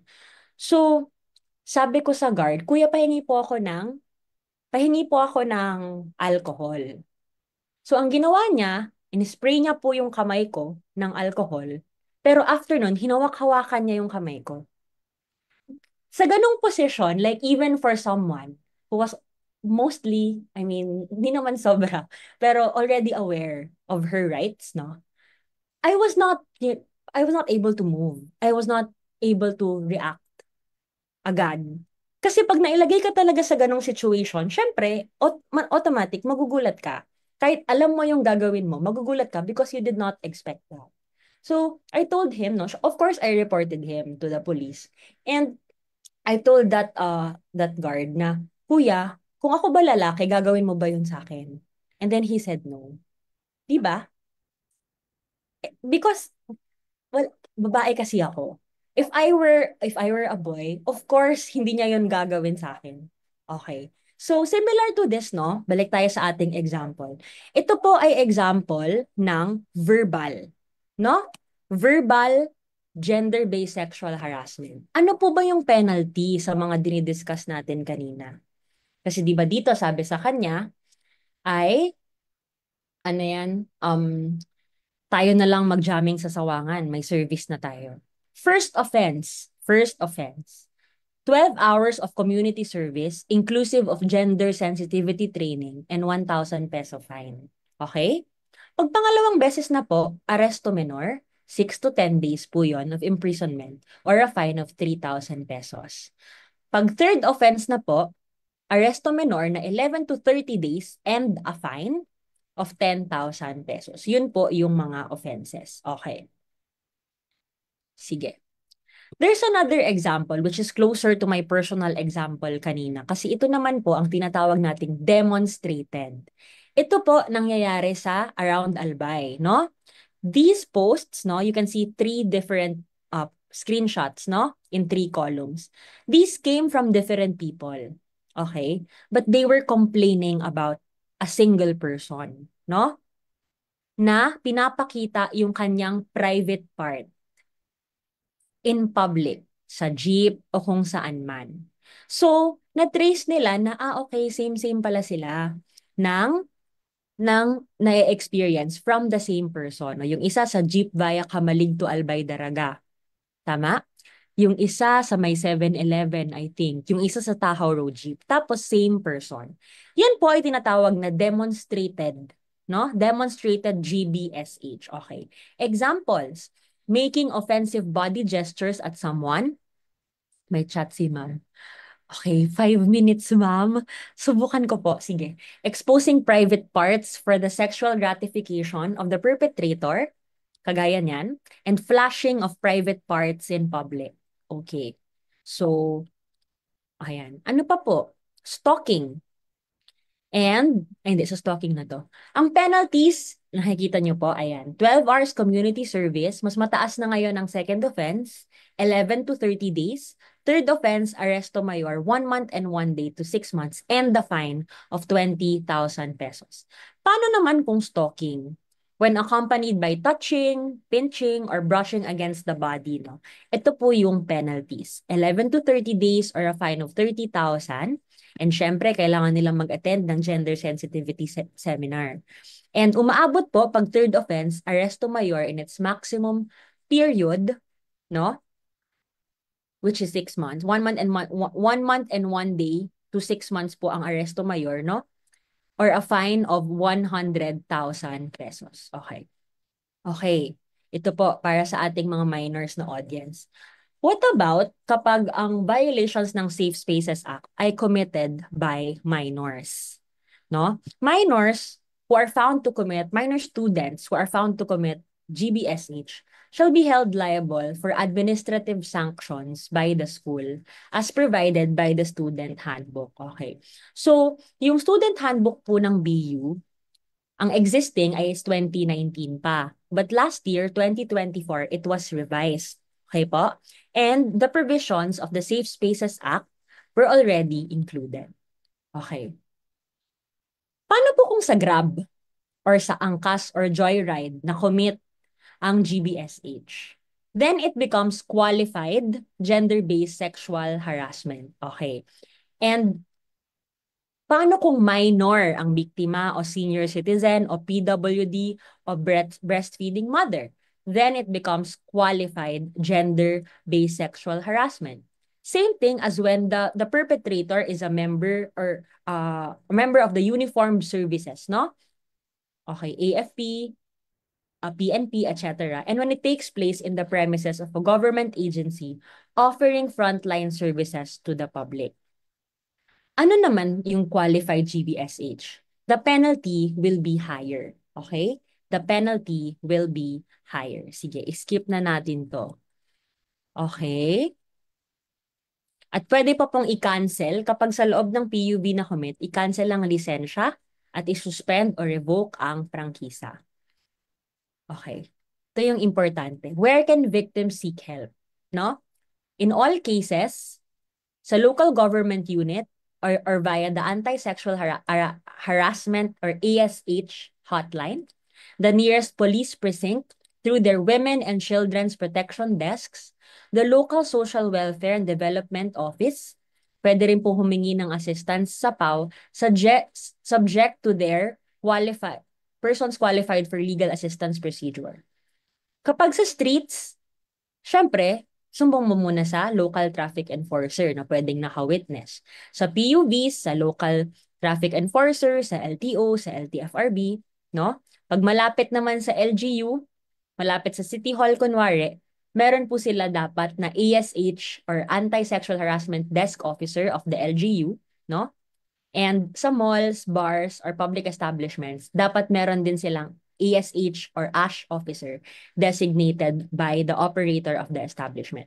Pasadahan ko lang, ma'am, yung online tsaka school. Sige po. Yung online naman, okay. Acts that use information and communications technology. Pwedeng threat, pwedeng sexual remarks, pero online, chinat sa'yo, pwedeng cyberstalking or incessant messaging, no? Uploading and sharing without the consent any form of media that contains photos, voice, or video with sexual content, no? Any authorized recording and sharing of any of the victim's photos or any information online, okay? Kapag nag-impersonate din ng identity ng victim or posting lies to harm their reputation and filing false abuse reports to online platforms to silence victims. Yung nire-report po. Okay.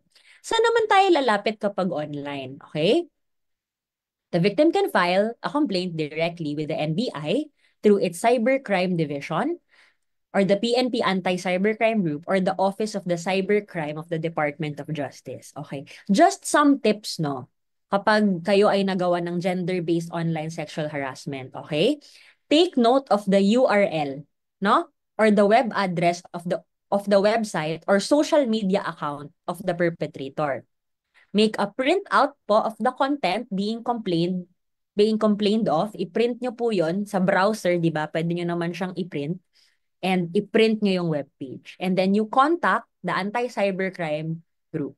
Okay. So, i-preserve po ang ating mga resibo. Penalties. Prison correctional. Mas mataas na po kesa kanina. No? In its medium period or a fine of not less than 100,000. If I'm not mistaken, ang prison correctional ay 6 months and 1 day to 6 years. Okay? Yung range ng buong prison correctional. But not more than 500,000 pesos or both at the discretion of the court. Okay. Okay po. Ito kailangan talaga. Gender-based sexual harassment in educational and training institutions.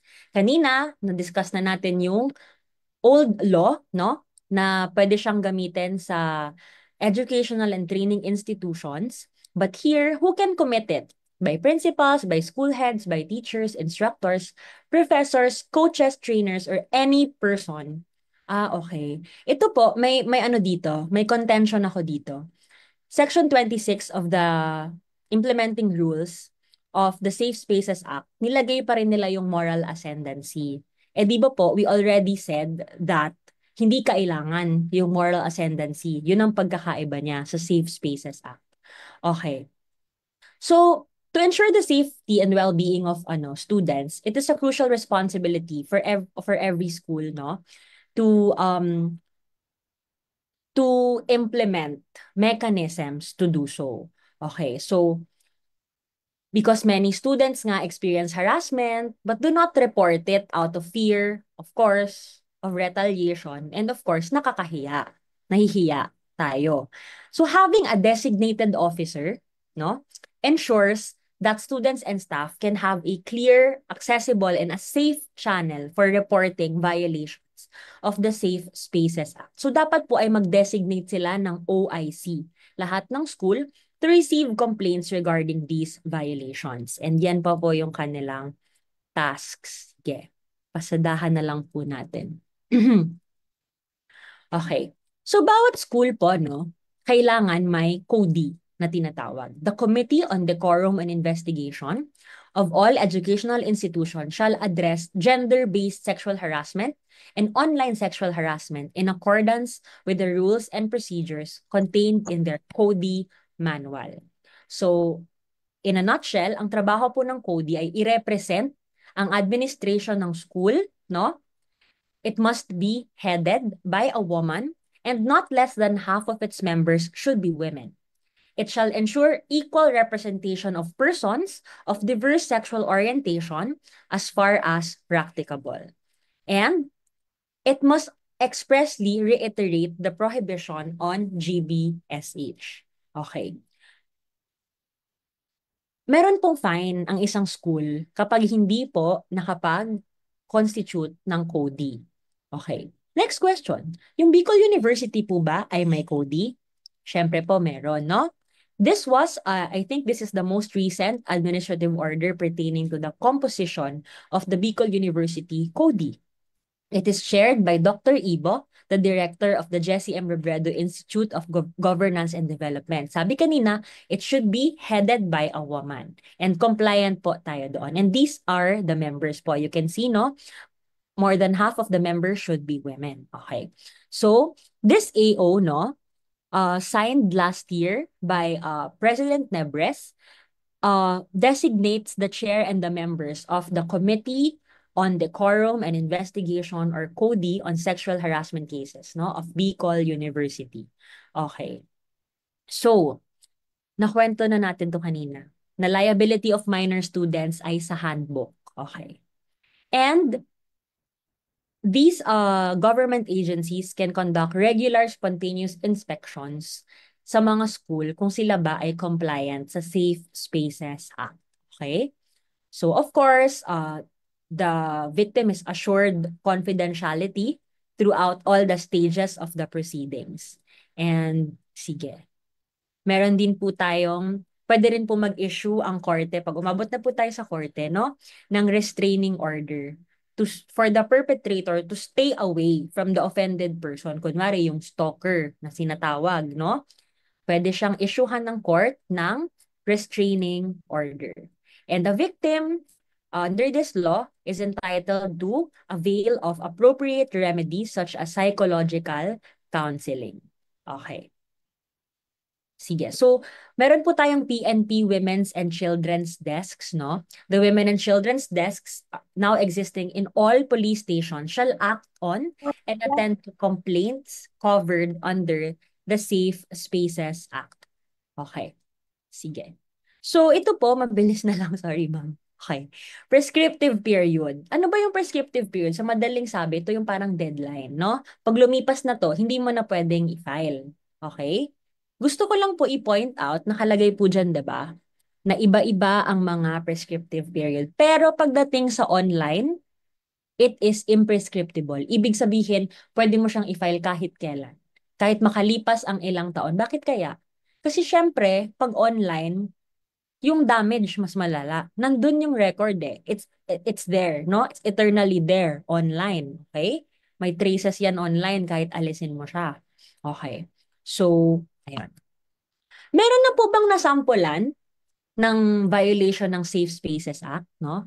So, a few days ago, the Kidapawan City Regional Trial Court, RTC Branch 17, no, has convicted a tricycle driver for violating the Safe Spaces Act or the Bawal Bastos Law for making inappropriate remarks to his passenger. So, sabi po dito, si tricycle driver reportedly harassed the passenger by making inappropriate remarks while doing sexual advances toward the victim. The passenger alleged that while they were traveling, the offender asked her if she had a boyfriend, adding, "Kung single lang ako, no, I would court you. Liligawan kita. Kung single lang ako, liligawan kita." While simultaneously touching his elbow against the passenger's arm. So signed into law in 2019, no? It says here, the purpose of the law, which is to punish gender-based sexual harassment in streets, public spaces, online, workplaces, and educational institutions. So meron na pong nasampulan ng Safe Spaces Act. Okay. So the bottom line po is when victims feel safe and supported, no? And with these mechanisms in place and with the support of our university, the victims are more likely to report incidents, no? Allowing our university to take appropriate action. And this breaks the cycle of silence and protects future victims. This holds true po sa mga ating pre-service teachers dito. Kayo ay magsiserve sa different schools, no? So let us foster this kind of an environment where victims would feel safe and supported. And the Bawal Bastos Law, no, is more than being a law. It is a commitment, no, to creating schools where every student is safe, respected, and protected from discrimination, from harassment, no? So to our students here, if you experience yourself or if you witness harassment, help is available. Okay po? And to our parents who are joining us right now, no, let us stay informed and support our children by teaching them rights, and sobrang importante po, no, to encourage open conversations sa bahay pa lang, no? To our future teachers, future educators, and sa ating mga teachers and the administration, no, we should set the standard. It is our responsibility to set the standard for a respectful and inclusive environment.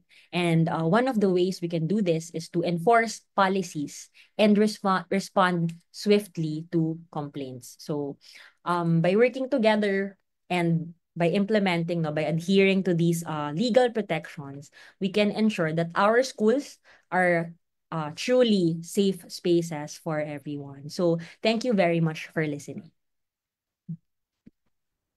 Thank you so much, Attorney Fiona.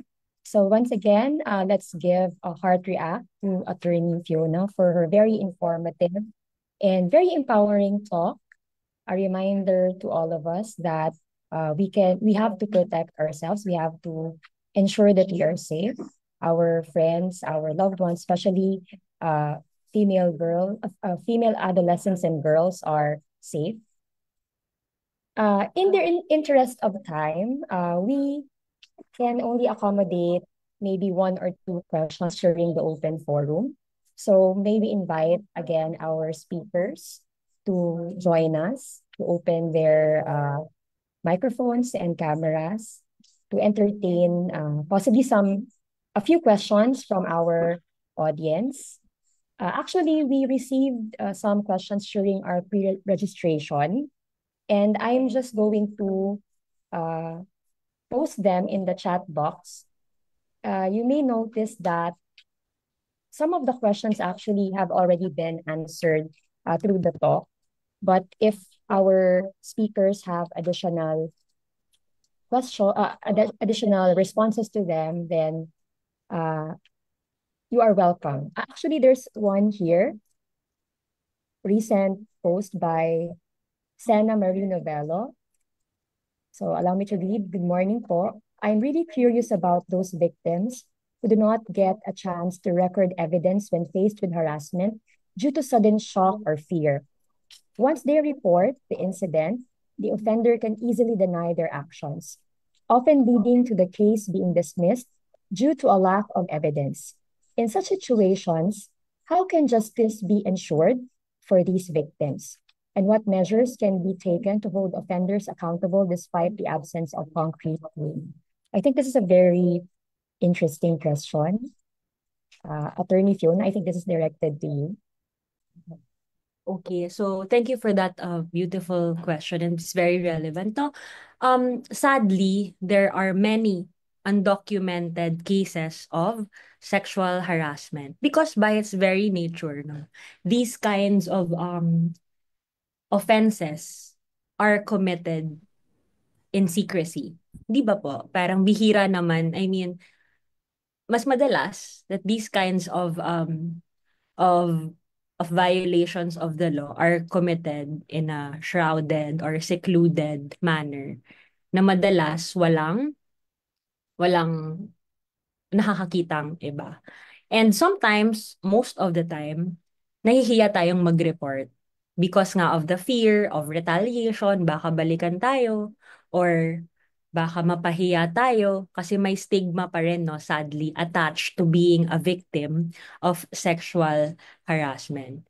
Unfortunately though, no, our courts are courts of evidence po, no?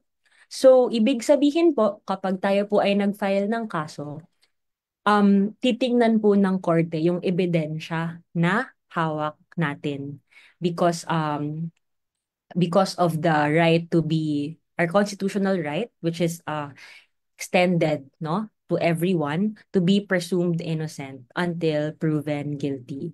So, ibig sabihin po, when we come to court, kailangan po meron talaga tayong dalang evidence. But it doesn't mean to say, no, that, for instance, I think this is specifically true for rape cases, no?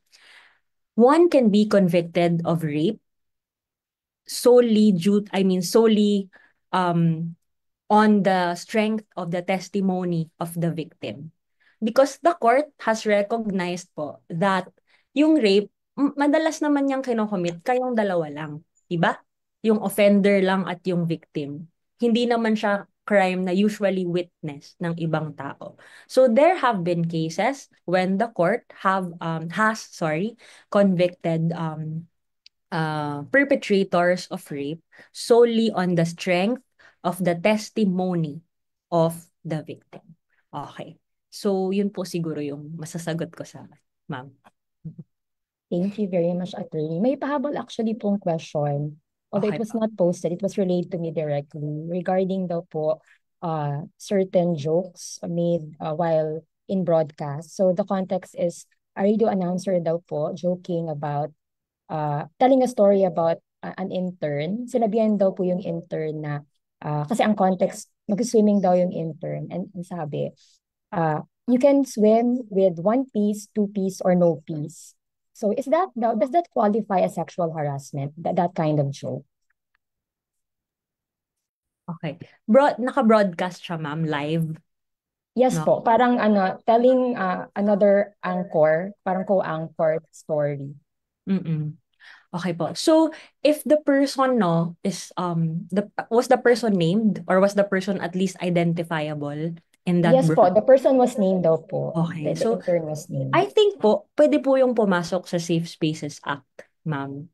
No? Especially kung broadcast siya online, 'di ba? Broadcast siya online. Pasok po siya sa online yung GBSH committed sa online platform. Opo, because definitely there was I don't know. Ano yung joke, no? A sexual joke, no? Sexual joke made against that person, and it's really targeted, no, against her, and she was even named. And this was made in an online platform for everyone to see. Okay. So, pwede po sa tingin ko pumasok ito ng Safe Spaces Act. Apa. Thank you so much, attorney. Siguro one last na lang po, may nag-send sa akin ng message, and this is, I think, very timely because of a recent incident. So last night, sabi ng nag-send, I came across a report about an incident at Moonwalk National High School in Parañaque City, where a gay student had been bullied by a female classmate since grade 7 or 8, though I stand corrected if I'm wrong. Recently, the bullying escalated, leading the victim to stab the bully with a knife, resulting in the bully's death. Unfortunately, the victim of bullying is now facing charges as a murder suspect. My question is, what possible case could the suspect face? Furthermore, could the fact that the suspect was a victim of bullying lessen the severity of the crime? Sige po. So this is an incident between students, no? Tama po. Magmamatter po yung age nila. Okay po. Because persons who are below 15 are exempt from criminal liability. Okay po. Sa ating revised penal code po, meron tayong tinatawag na exempting circumstances under, I think, Article 12 of the RPC. And the first one there is minority. So we would think na parang a minor, a child kasi is defined as someone below 18, no? But for purposes of our criminal laws and penal laws, those who are below 15 are exempt from criminal liability. Below 15, okay? Sige po. Pero pag pumata ka na po ng 15, no, to less than 18, no, nagmamatter na ang iyong discernment. Okay. So ano ba yung discernment? Titingnan po kung most likely nung ginawa mo ba yon, you had the discernment ba to do it? Diba?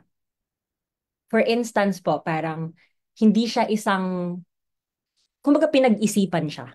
Pinag-isipan siyang gawin, or there were acts that preceded it which could show na the person really had discernment to do such an act. Kumbaga po, parang aware yung person, yung bata, na masama ito, pero ginawa ko pa rin. Di ba po?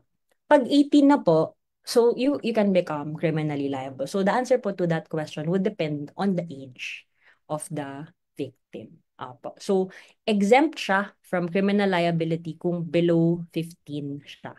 Okay po. All right. Thank you very much again, attorney.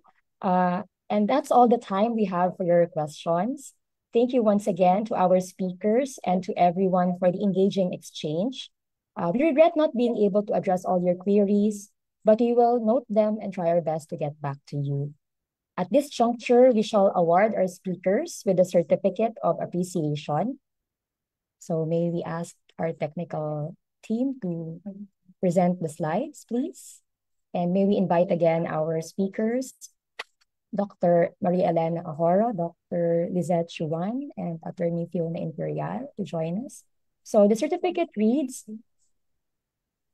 Certificate of Appreciation is given to Dr. Lizette T. Chuan for her invaluable contribution, insights, and shared expertise as one of the resource persons during the PAGIA, an online forum on promoting and safeguarding the well-being of children and adolescents, held on the 29th of March 2025, 8 to 12 noon via Zoom, given at Bicol University College of Education, Daraga Albay. Signed, yours truly as the BUCE Guide Coordinator, Dr. Lorna M. Nina, Dean of BUCE, and Dr. Maria Victoria M. Monte, OIC Director of CCAD. So again, thank you so much, Dr. Chuan.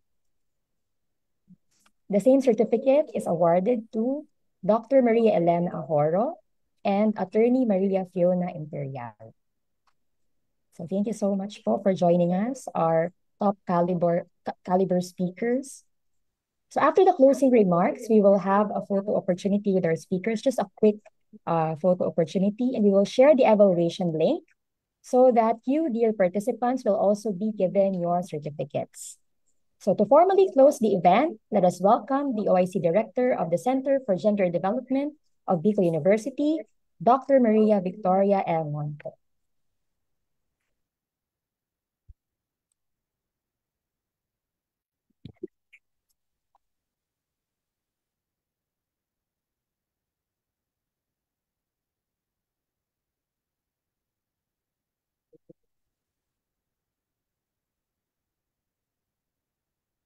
Hey, good noon, everyone. It's no longer good morning. So good noon, everyone, especially those who are joining with us via Zoom and Facebook Live. In behalf of the organizers, I extend my heartfelt thanks to all of you for being part of PAGIA, an online forum on promoting and safeguarding the well-being of children and adolescents. We are especially grateful to our distinguished speakers for their valuable insights into 3 critical areas: caring for the physical health of girls and adolescents, emphasizing the importance of proper nutrition, sleep, hygiene, and common health concerns, and even the overall well-being. Supporting the psychological and socio-emotional health of girls and adolescents, highlighting the importance of self-care, the need for safe, nurturing environments that foster emotional resilience. The legal safeguards and protection centers, shedding light on the structures and mechanisms that uphold the safety and rights of children and adolescents, and of course, for the promotion of well-being of young girls and children. A special thanks to our esteemed guest speakers for generously sharing their expertise and inspiring us with their insights, and of course,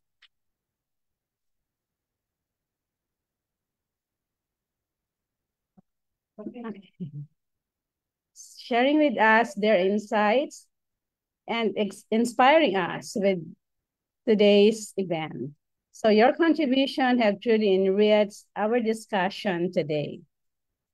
We also extend our heartfelt gratitude to our high school and even college students our honored guests, and our other distinguished attendees for their presence and support.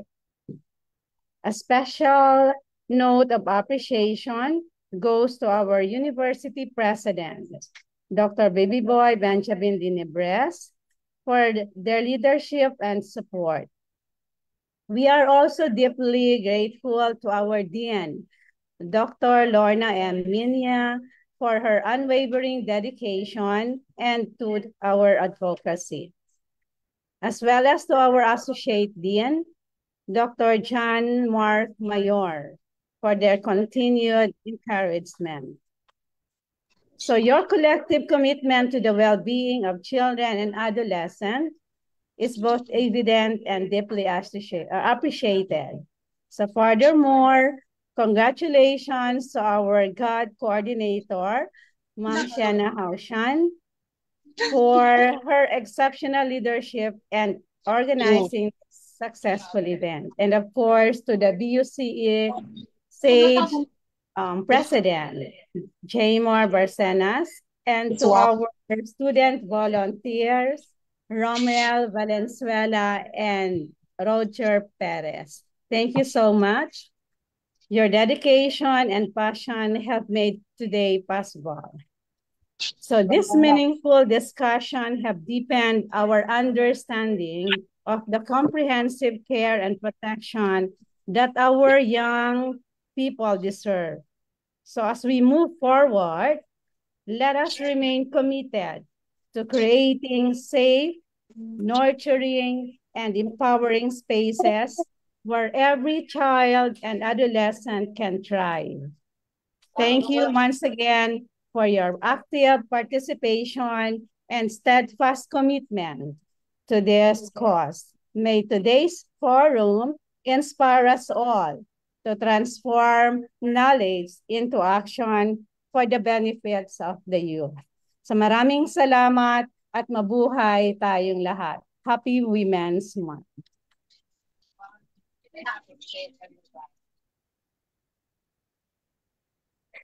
Thank you so much, Ma'am Mavic.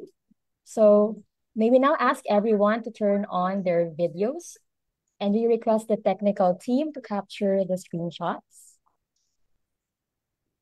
So if your internet connection will allow, we request your appearance. Please show us your lovely faces. First slide.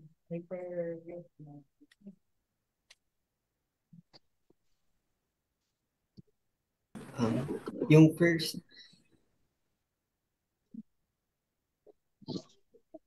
Yes, Romel. Okay po, yung first, first frame. All right, Okay. 1, 2, 3.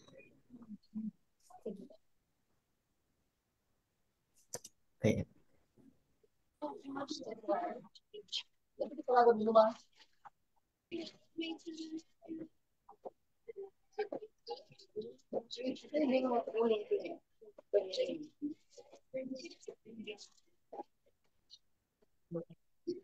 Romel, just tell us if you're done.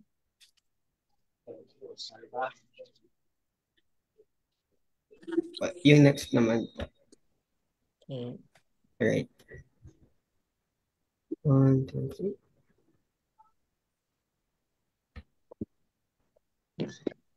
Next.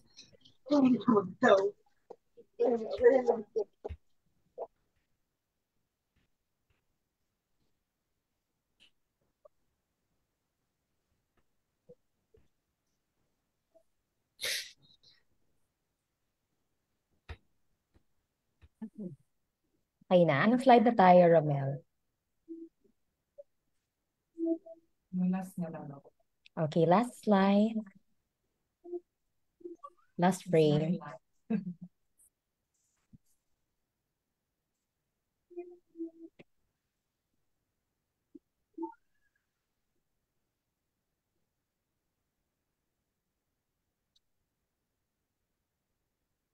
Please give us a thumbs up if you're done. Okay. Okay. And that ends our forum. Please stay tuned for the other activities and programs to be offered by the GAD Office of the College of Education. Also, please don't forget to accomplish the evaluation form for our participants so that you can get your certificates. Again, our deepest gratitude and appreciation to our speakers, our college and university officials, Mamavic from CGAD, our stage officers and volunteers who form the technical team, to the CPRO, to the BU College of Education community, and of course to all of you, our dear participants. May we continue to promote and safeguard the well-being of women and of all genders.